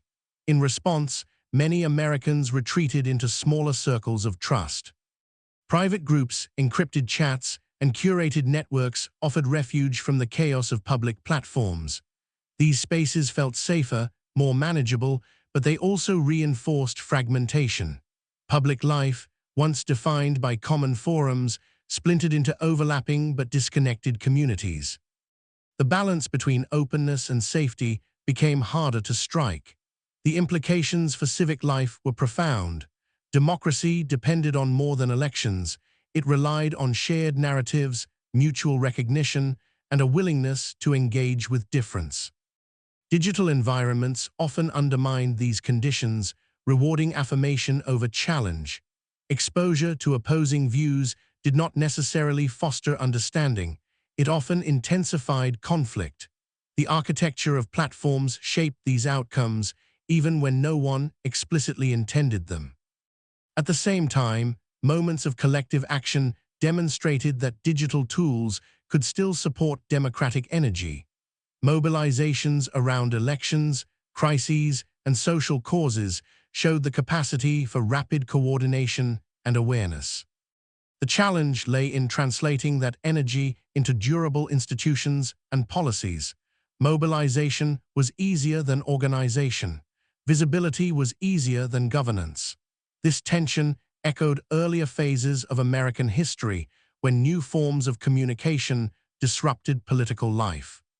The printing press, the telegraph, radio, and television had each reshaped public discourse, provoking anxiety and adaptation. Over time, norms and regulations emerged to manage their influence. The digital revolution followed this pattern, but with a crucial difference. Its reach was more intimate and its pace far faster. The intimacy of digital life meant that political and personal identities intertwined. Beliefs were no longer confined to private spaces or formal arenas. They were performed continuously. Disagreement felt personal. Criticism felt like attack. This emotional intensity made compromise more difficult, even when shared interests existed. The line between persuasion and manipulation blurred, eroding confidence in good faith. In this environment, the role of education took on renewed importance. Civic education expanded beyond knowledge of institutions to include media literacy and critical engagement. Understanding how information was produced, circulated, and monetized became essential to participation. Yet education alone could not compensate for systemic pressures that rewarded speed and outrage. Structural change remained necessary. The business models underlying much of the digital ecosystem continued to shape outcomes. Advertising-driven systems prioritized scale and engagement, often at the expense of accuracy or well-being. Alternative models existed, but struggled to compete. Shifting incentives proved difficult without coordinated action, either through regulation or collective consumer behavior. The inertia of established systems was powerful. Still, history suggested that inertia was not insurmountable. Moments of crisis often catalyzed change. Public pressure, legal challenges, and shifts in cultural norms could alter trajectories that once seemed fixed. The digital revolution, though complex, was not immune to these forces. Its future depended on whether such moments could be translated into lasting reform rather than temporary adjustment. As debates continued, a deeper philosophical question emerged. What did it mean to live a good life in a digital age? Efficiency and connectivity were no longer sufficient answers. People sought meaning, belonging, and agency in environments that often fragmented attention and commodified interaction. The challenge was not simply to manage technology, but to integrate it into a vision of human flourishing. Some turned to ideas of digital minimalism or intentional use, seeking to reclaim control over attention. Others emphasized collective solutions, arguing that individual restraint could not substitute for systemic design. These approaches reflected different diagnoses of the problem, but shared a recognition that something fundamental was at stake. The stakes extended beyond any single generation. Children growing up in digital environments would inherit not only technologies, but norms shaped by today's choices. How privacy was defined, how disagreement was handled, how power was distributed online would influence their sense of what was normal and possible. The future was being rehearsed in the present. Looking back across the full sweep of the digital revolution in America, from its origins in Cold War research to its entanglement with daily life, one pattern stood out. Innovation raced ahead, while reflection followed behind. Each wave of technology expanded capability, then forced society to grapple with consequences. Progress was real, but uneven, accompanied by costs that were often underestimated. The task, then, was not to halt innovation, but to narrow the gap between creation and understanding. To ask harder questions earlier, to recognize that design choices carried moral weight, to accept that technological power required democratic oversight, not just technical expertise. As Americans continued to navigate this landscape, they did so without a final blueprint. There was no return to a pre-digital past and no clear destination ahead. What existed instead was a process, ongoing and contested, shaped by choices made at every level, from personal habits to public policy. The digital revolution, far from being a completed chapter, remained an open narrative. Its meaning was not fixed by the technologies themselves, but by how they were woven into the fabric of society. Whether that fabric would fray or strengthen depended on the willingness to learn from history, to confront uncomfortable truths, and to imagine alternatives grounded not only in what could be built, but in what should be sustained. That act of imagining alternatives required confronting one of the most persistent myths of the digital age, the idea that technological change was unstoppable, governed by its own internal logic, beyond meaningful human control. This belief had been comforting in some ways. It absolved individuals and institutions of responsibility, framing outcomes as inevitable. But over time, it became clear that inevitability was less a fact than a story people told themselves. History showed that technology did not advance in a vacuum. It moved along paths shaped by funding priorities, regulatory decisions, cultural values, and market incentives. The digital revolution was no different. The dominance of certain platforms, the prevalence of surveillance-based business models, and the architecture of online interaction were not foregone conclusions. They were the result of choices made under specific conditions, often when alternatives still existed. Recognizing this opened a space for political imagination. If systems had been built one way, they could, at least in theory, be rebuilt another. This did not mean starting from scratch. Digital infrastructures were too deeply embedded for that. But it did mean acknowledging that reform was possible and that resignation was itself a form of consent. One area where this recognition gained traction was in discussions of governance. For much of the digital revolution, governance had been reactive, responding to crises after they erupted. Gradually, the idea of proactive governance gained ground. Instead of asking how to fix harms after they occurred, policymakers and advocates asked how to anticipate and prevent them. This shift was difficult, requiring foresight in a landscape defined by rapid change, but it marked an important evolution in thinking. Public participation became a central concern. Decisions about digital systems had long been dominated by technologists, executives, and investors. Yet the consequences of those decisions affected everyone. Calls for greater public input reflected a democratic impulse, a belief that those who lived within digital environments should have a say in how they were shaped. Experiments in public consultation, participatory design, and citizen oversight emerged, uneven and imperfect, but symbolically significant.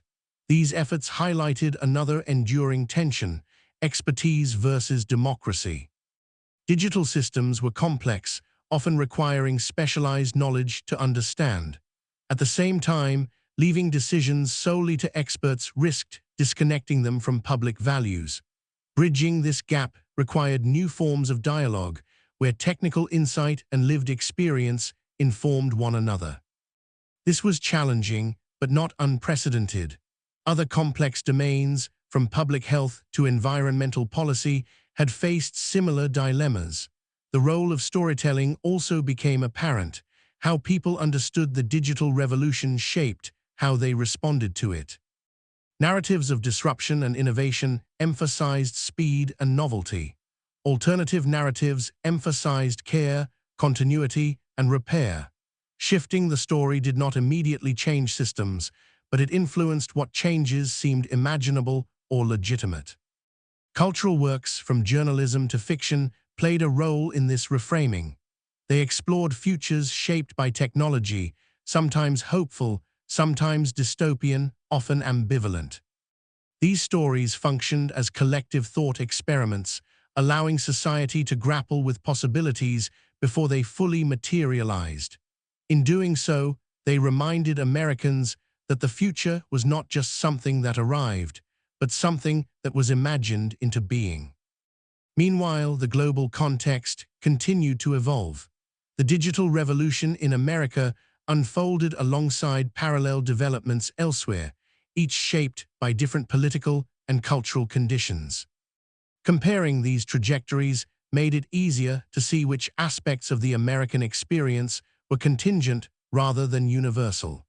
Other societies regulated platforms differently, prioritized privacy more strongly, or embedded digital tools within distinct social contracts. These differences challenged assumptions about what was necessary or inevitable. At home, the interplay between technology and inequality remained a central concern. Digital tools had expanded opportunity for some, while deepening precarity for others. Addressing this required more than access to devices or connectivity. It required confronting structural issues related to education, labor, and economic security. Technology could amplify solutions, but it could not substitute for political will. The environmental dimension of the digital revolution also demanded greater attention. As awareness grew of the energy consumption and resource extraction underlying digital infrastructure, sustainability became part of the conversation. The idea that digital meant clean or immaterial proved misleading. Data centers, devices, and networks depended on physical systems with real environmental costs. Integrating environmental responsibility into digital design became another frontier of reform. Throughout all of this, Americans continued to live their lives within digital systems, adapting pragmatically even as debates unfolded. They shared photos, organized work, learned new skills, and maintained relationships through screens. The digital world was not an abstraction, it was the texture of daily experience. This grounded reality prevented discussions from becoming purely theoretical. What mattered was not ideology, but whether technology made life more humane or more brittle. Over time, a quieter shift began to take place. The initial awe surrounding digital innovation faded, replaced by a more measured familiarity. Technologies that once seemed miraculous became mundane. This normalization was significant. It suggested that society was moving from a phase of enchantment to one of stewardship. When tools are no longer new, their flaws are easier to see, and their improvement becomes a practical concern rather than a speculative one. Stewardship implied responsibility across generations. The digital systems built today would shape the conditions under which future Americans lived, worked, and participated in civic life. This long-term perspective challenged short-term incentives, especially those driven by quarterly profits or political cycles. It asked whether decisions made for immediate gain would hold up over decades. The answers to these questions remained unsettled. Progress occurred in fits and starts, often driven by crisis rather than foresight, yet even incremental change mattered. Each regulation, each design revision, each cultural norm that shifted represented an adjustment in the relationship between technology and society. Looking across the arc of the digital revolution, what emerged was not a simple moral, but a set of enduring lessons. That power concentrated quietly when left unchecked. That values embedded early could shape outcomes for generations. That participation without governance could lead to instability, and governance without participation could lead to alienation. Above all, the history revealed that technology was not destiny. It was a medium through which human intentions, fears, and ambitions were expressed. The digital revolution in America reflected the country's strengths and contradictions, its capacity for innovation, and its struggle with limits. Understanding that reflection did not guarantee better outcomes, but it made them more possible. The story, still unfolding, asked for engagement rather than certainty.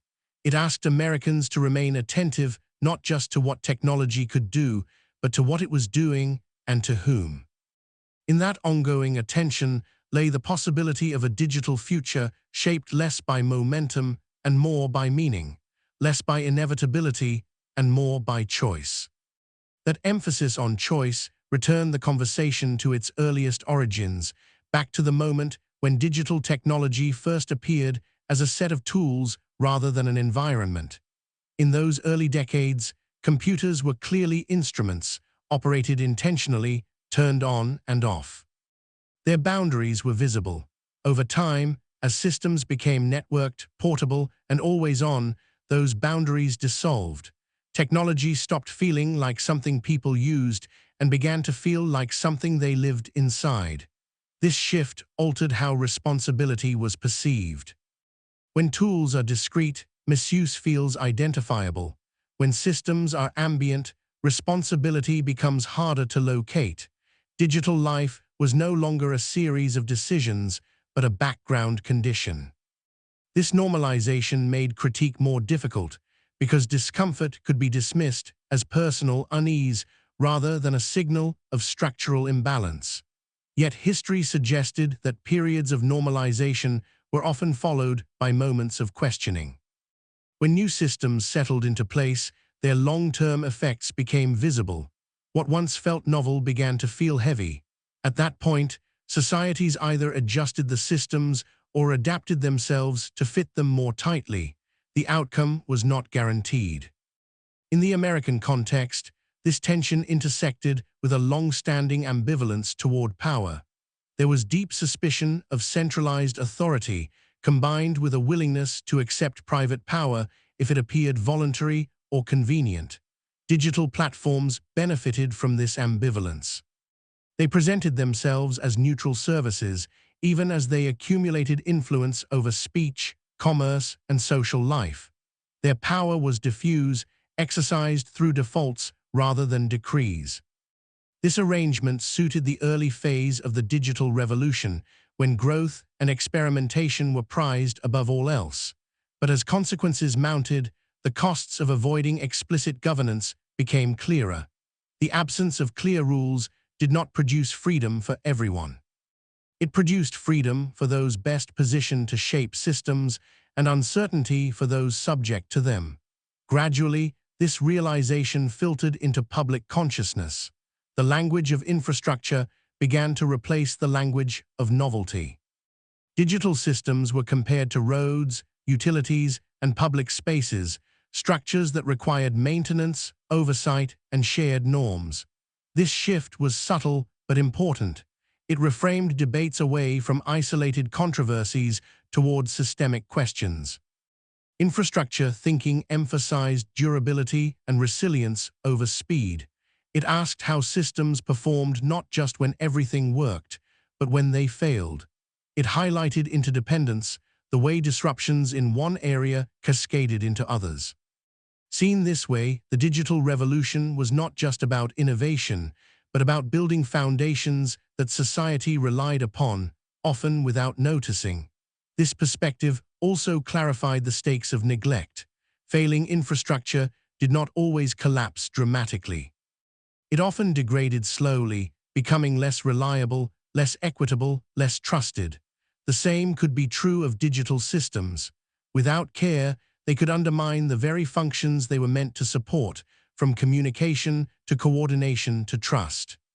The question of trust, in particular, loomed large. Trust in information, in institutions, in one another. Digital systems mediated all three. When they functioned well, they could reinforce trust by increasing transparency and connection. When they malfunctioned, they could corrode trust at scale. Rebuilding trust once lost was far harder than maintaining it in the first place. This dynamic placed special importance on moments of design and decision-making that were often invisible to the public. Small choices about defaults, rankings, or friction could have large downstream effects. The cumulative impact of these choices shaped behavior in ways that were difficult to reverse. Understanding this required a shift from thinking about technology as neutral to seeing it as normative, shaping what felt natural or expected.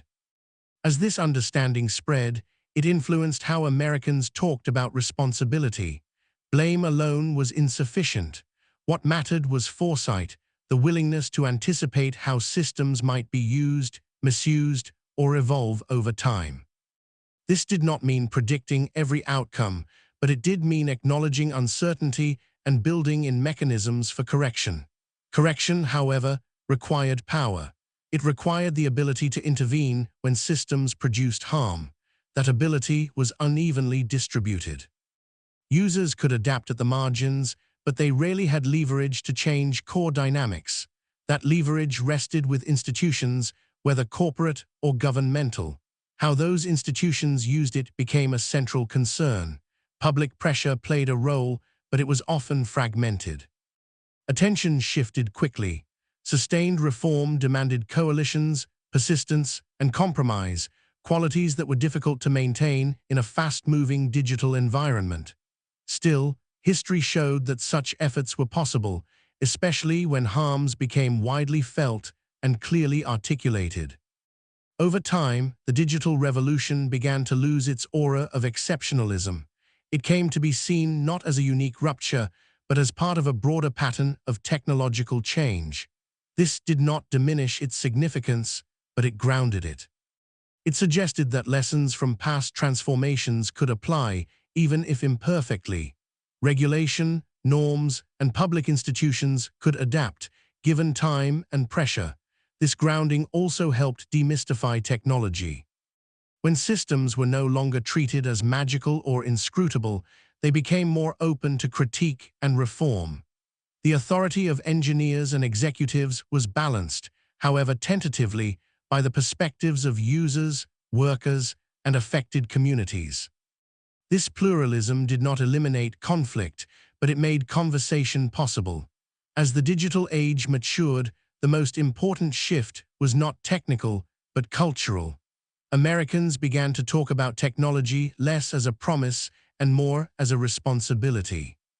Less as a race to the future and more as a shared space to be governed. This shift was incomplete and contested, but it marked a turning point in the narrative.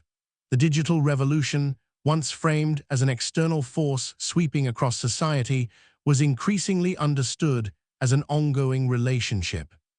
Like any relationship, it required negotiation, boundaries, and care. Neglect led to resentment and harm. Engagement offered the possibility of alignment, however imperfect. This did not mean that all problems would be solved or that consensus would be reached. The digital world reflected deep disagreements about values, power, and freedom. Those disagreements would not disappear, but recognizing technology as a site of political and moral choice, rather than inevitability, changed how those disagreements were approached. As the story moved forward, it did so without a neat resolution. The systems built over decades continued to shape daily life, even as new ones emerged. The past weighed on the present, and the present shaped the future. What remained constant was the need for awareness, for historical memory, and for the courage to question paths once taken for granted. In that questioning lay the enduring significance of the digital revolution in America. Not just in what it created, but in what it revealed about the society that created it, and about the ongoing struggle to align technological power with human values in a world where the two were now inseparable.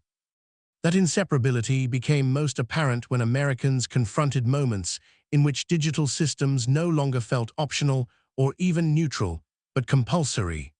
Access to healthcare portals, unemployment benefits, banking, and education increasingly depended on digital interfaces. When systems worked, they offered convenience and reach. When they failed, the consequences were immediate and personal. Missed deadlines, inaccessible forms, opaque errors could translate into lost income, delayed care, or exclusion from essential services. These experiences revealed a deeper truth about the digital revolution. It had quietly redefined what it meant to participate in society. Citizenship, in practice, now involved navigating digital systems competently. Those who struggled, whether due to age, disability, language barriers, or lack of access, faced new forms of marginalization. The promise of efficiency often masked a transfer of burden from institutions to individuals who were expected to adapt without complaint. This shift challenged long-held assumptions about fairness and responsibility. When a person failed to receive a benefit because they missed an online notification or misunderstood a digital process, who was at fault? The individual for not keeping up, or the system for assuming a level of fluency and availability that not everyone possessed? These questions echoed earlier debates about bureaucracy and access, now intensified by the speed and abstraction of digital systems. The abstraction itself was part of the problem. Digital interfaces presented decisions as neutral workflows, stripping away context and discretion. Where a human clerk might notice confusion or hardship, an automated system simply enforced rules.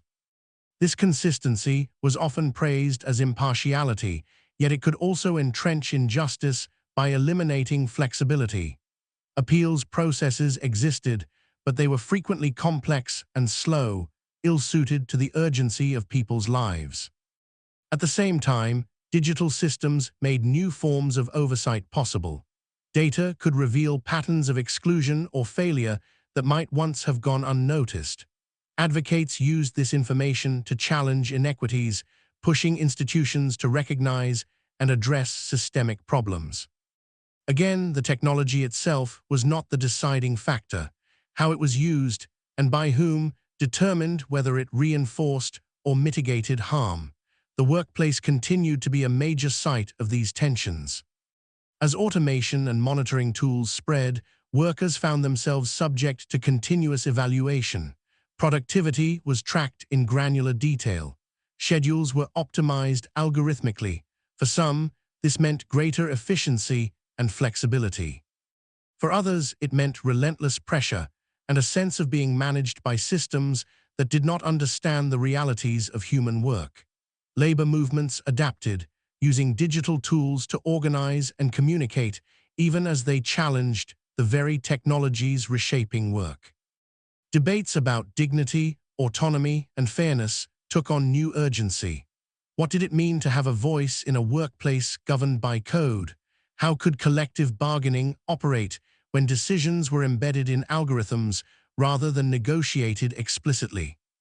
These questions pointed toward a broader reckoning with the nature of power in a digital society. Power no longer resided solely in visible authority figures or institutions. It flowed through systems, protocols, and standards. It was exercised quietly through defaults and thresholds. This made it harder to contest, but not impossible. Understanding how power operated was the first step toward challenging it. Public discourse slowly began to reflect this understanding. Conversations shifted from isolated controversies to structural analysis. People asked not only what went wrong, but why systems were built the way they were. They examined incentives, ownership, and governance. This analytical turn did not dominate headlines, but it gained traction in academic, activist, and policy circles, gradually influencing broader debate. The role of culture remained crucial. Norms about sharing, privacy, and engagement continued to evolve. What had once been unthinkable, such as documenting every aspect of life, became commonplace, then began to feel excessive. Cultural fatigue set in. Trends emerged that favored ephemerality, smaller audiences, and more controlled spaces. These shifts suggested a desire to rebalance exposure and intimacy. At the same time, nostalgia for earlier digital eras appeared, recalling a time when the internet felt smaller, less commercial, more exploratory. This nostalgia was selective, often overlooking exclusion and limitation, but it captured a real sense of loss. The feeling that something spontaneous and communal had been replaced by something optimized and transactional. Yet even this sense of loss was part of the historical process. Each phase of the digital revolution generated its own myths and memories. The early web had its pioneers and ideals. The social media era had its promises and disappointments. These narratives shaped expectations for what might come next, influencing how new technologies were received. As the digital landscape continued to evolve, it became clear that no single reform or innovation would resolve its contradictions. The issues at stake were too deeply intertwined with economic structures, political systems, and cultural values. Progress would be uneven, contested, and incomplete. Gains in one area might be offset by losses in another. What history offered was not a roadmap, but perspective. It showed that the challenges of the digital age were not unprecedented in their logic, even if they were unprecedented in scale. Societies had faced disruptive technologies before, and they had responded with a mix of resistance, adaptation, and reform. The outcomes were shaped not by technology alone, but by collective choices. Those choices were still being made, often without fanfare. In city councils, classrooms, courtrooms, and design meetings, in everyday decisions about how to communicate, what to share, and what to ignore, the digital revolution was not something that would be settled once and for all.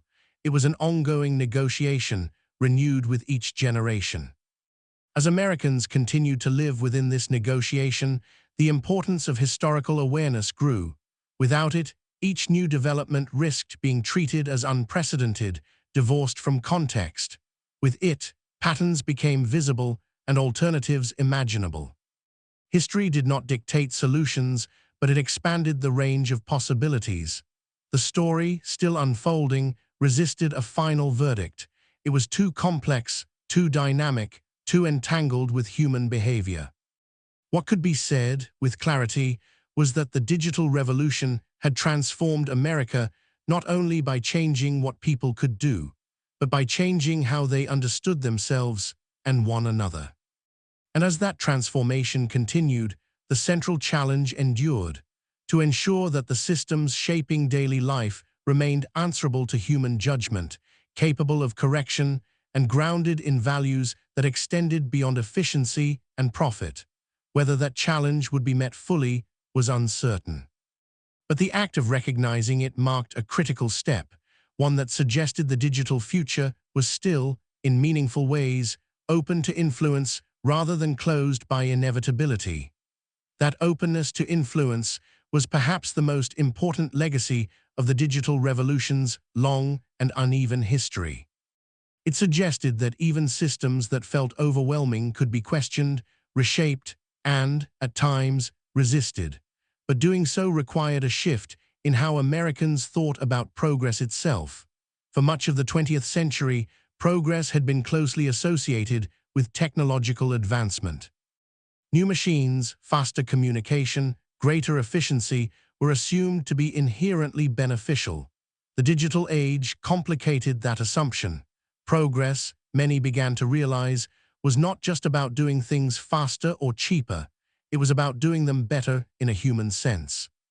This meant asking whether technologies supported dignity, fairness, and understanding, rather than simply productivity or growth.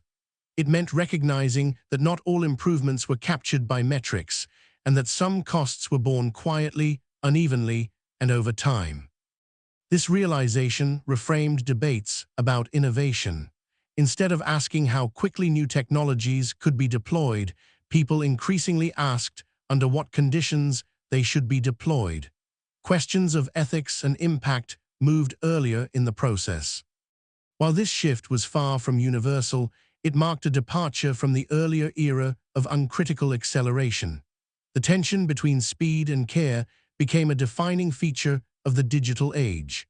Startups and platforms thrived on rapid iteration, on releasing products and adjusting later. This approach produced breakthroughs, but it also normalized a tolerance for harm as a temporary side effect. The phrase, "we'll fix it later," carried implicit assumptions about who would bear the cost in the meantime. As awareness of these costs spread, the moral calculus changed. Harms that had once been dismissed as bugs or unintended consequences were increasingly recognized as predictable outcomes of design choices. This recognition did not eliminate risk, but it made denial harder. It also highlighted the asymmetry between those who benefited from experimentation and those who were subjected to it without consent.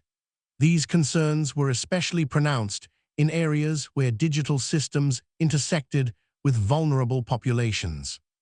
Automated decision-making in welfare, housing, and criminal justice carried high stakes. Errors were not mere inconveniences, they could alter lives. In these contexts, the limits of technological optimism became starkly clear. Efficiency without empathy could be cruel. Yet even here, the story was not one of simple opposition. Many advocates saw potential in technology to improve transparency, reduce bias, and expand access if designed and governed thoughtfully.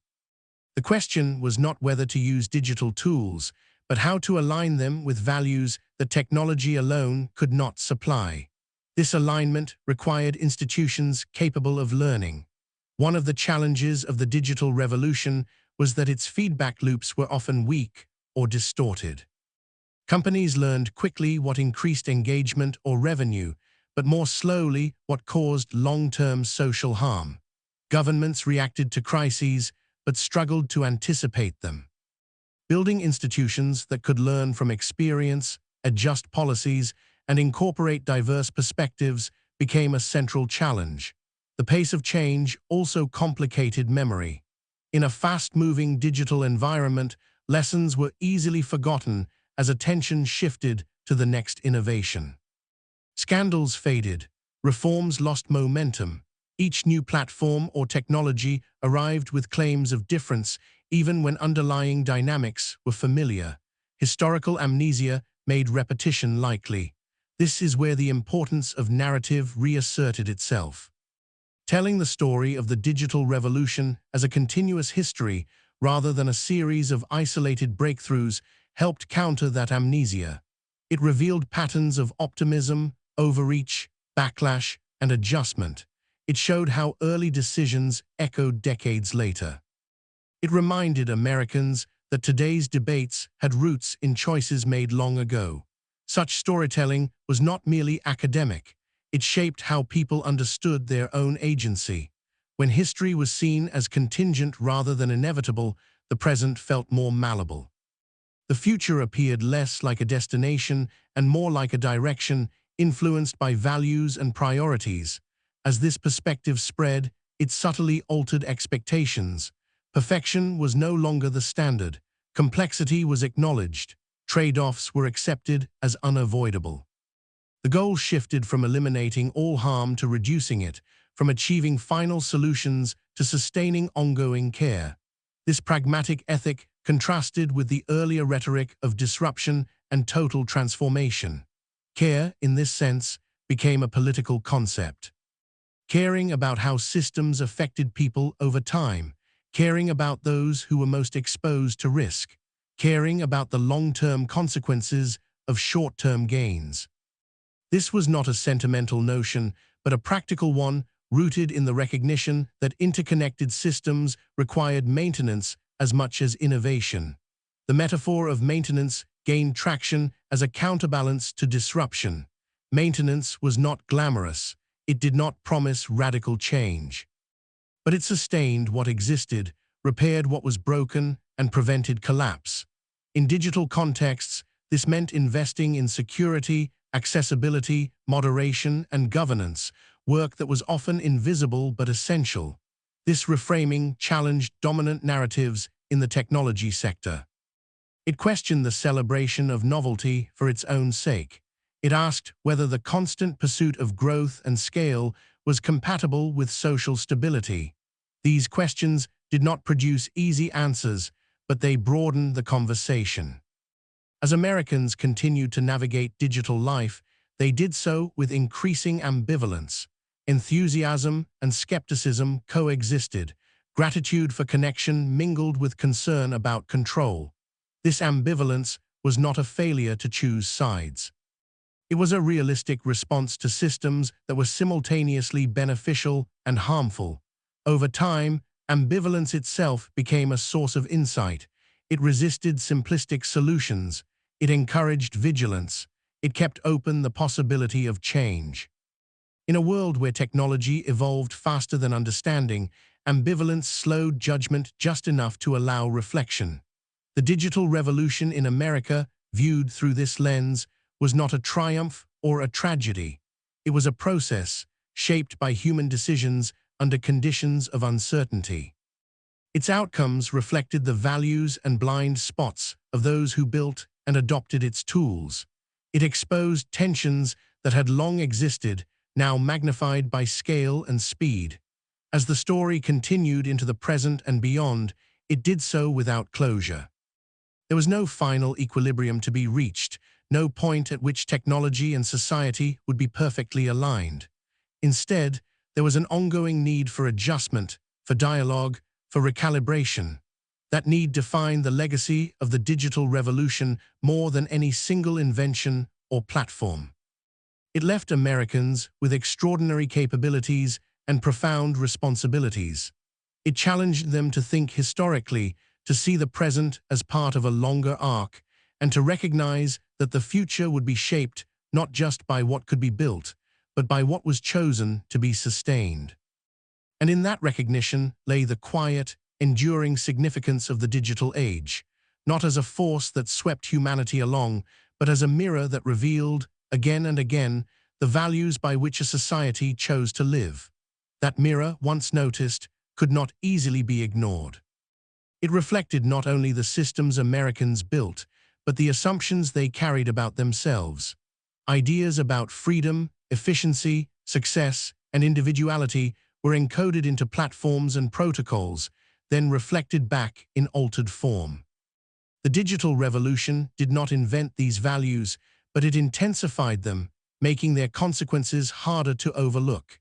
Freedom, for example, had long been understood in American culture as freedom from interference. In the digital age, this translated into resistance to regulation and a preference for choice. Yet as platforms grew more powerful, a different dimension of freedom came into view: freedom from manipulation, from constant surveillance, from systems that quietly constrained behavior. The tension between these two forms of freedom became increasingly apparent, forcing a re-evaluation of what liberty meant in a networked world. Efficiency followed a similar trajectory. Digital systems excelled at optimizing processes, reducing friction, and accelerating outcomes. These gains were real and often beneficial, but efficiency, pursued without restraint, could erode qualities that were harder to measure. Care, deliberation, and empathy took time. They introduced friction. When systems optimized against friction, they sometimes optimized against humanity itself. Success, too, was reshaped. Metrics proliferated. Followers, views, engagement rates, productivity scores. Quantification offered clarity, but it also narrowed perception. What could not be measured risked being ignored. This dynamic affected not only individuals, but institutions and cultures. It encouraged short-term visibility over long-term value, performance over substance. Individuality, celebrated as self-expression online, became entangled with conformity. Algorithms rewarded patterns, nudging users toward popular formats and opinions. Expression flourished, but within constraints. The paradox of digital individuality was that it often required fitting into systems that standardized behavior. Standing out meant understanding and exploiting those systems, not escaping them. These reflections did not produce a single verdict on the digital revolution. Instead, they deepened understanding of its complexity. They revealed that technology amplified human tendencies rather than transcending them. The digital age did not resolve long-standing dilemmas about power, freedom, and meaning. It reframed them, making them more immediate and more pervasive. As Americans continued to grapple with these realities, the importance of institutions reasserted itself. Markets alone could not address all consequences. Individual choices, while meaningful, were insufficient at scale. Collective frameworks were necessary to balance interests, protect the vulnerable, and sustain trust. This did not imply a rejection of innovation, but a recognition that innovation required context and constraint. Building such frameworks was difficult in a polarized environment. Disagreement about values translated into disagreement about rules. Yet even amid polarization, certain shared concerns emerged. Privacy, fairness, and security resonated across ideological lines, though proposed solutions differed. These shared concerns suggested potential common ground, however fragile. The role of law evolved accordingly. Legal systems, slow by design, began to engage more directly with digital realities. Precedents accumulated. Concepts such as data protection, platform responsibility, and algorithmic accountability entered legal discourse. Progress was incremental and contested, but it marked a shift from denial to engagement. Education also adapted, not just in content, but in purpose. Preparing citizens for a digital society meant more than teaching technical skills. It meant cultivating judgment, resilience, and ethical reasoning. Understanding how systems influenced behavior became as important as knowing how to operate them. Education, in this sense, was a form of long-term governance, shaping how future generations would relate to technology. At the cultural level, new norms continued to emerge.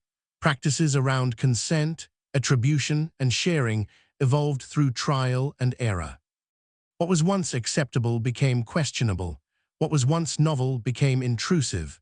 These shifts were uneven, often lagging behind technology, but they reflected an ongoing process of negotiation. Throughout this process, the digital revolution remained deeply uneven in its effects. Benefits and burdens were distributed along existing lines of power. Those with resources and influence could adapt more easily, shape systems to their advantage, or insulate themselves from harm. Those without faced greater exposure and fewer options. Addressing this imbalance remained one of the most persistent challenges. History suggested that such imbalances were not immutable. They could be mitigated through policy, design, and collective action, but doing so required acknowledging that technology was not a neutral equalizer. It reflected and reinforced social structures unless deliberately countered. As the narrative approached the present, it became clear that the digital revolution had entered a phase of self-awareness. The era of unquestioned optimism had passed. So had the illusion that problems were temporary growing pains. What remained was a more sober understanding that living well with technology required ongoing effort, not passive acceptance. This effort was unlikely to produce dramatic turning points. More often, it took the form of small adjustments, negotiated compromises, and incremental reforms. These were less visible than breakthroughs, but no less significant. Over time, they accumulated, shaping the contours of digital life in ways that were subtle but consequential. The story, then, was not one of decline or redemption, but of maturation. Like earlier technological transformations, the digital revolution forced society to confront its own values under new conditions. It exposed contradictions and demanded choices. It offered tools of immense power while testing the capacity to wield them wisely. As Americans continued to write this story through their actions and decisions, the lessons of the past remained relevant. Early openness had enabled innovation, but unchecked power had produced harm. Speed had delivered convenience, but undermined reflection. Connectivity had expanded voices, but fragmented understanding. Each lesson pointed toward the same conclusion: balance mattered. The digital revolution had not ended. It had become the context in which endings and beginnings alike were experienced. Its future would not be determined by technology alone, but by the willingness to engage with its history, to learn from its patterns, and to insist that human values remain central. Only by doing so could the immense capabilities unleashed over decades be guided toward outcomes that strengthened rather than weakened the social fabric. That guidance was not guaranteed. It required attention, courage, and patience. But the possibility remained, embedded in the very fact that the digital world, for all its complexity, was still a human creation, shaped by human choices, and therefore open, however imperfectly, to human judgment.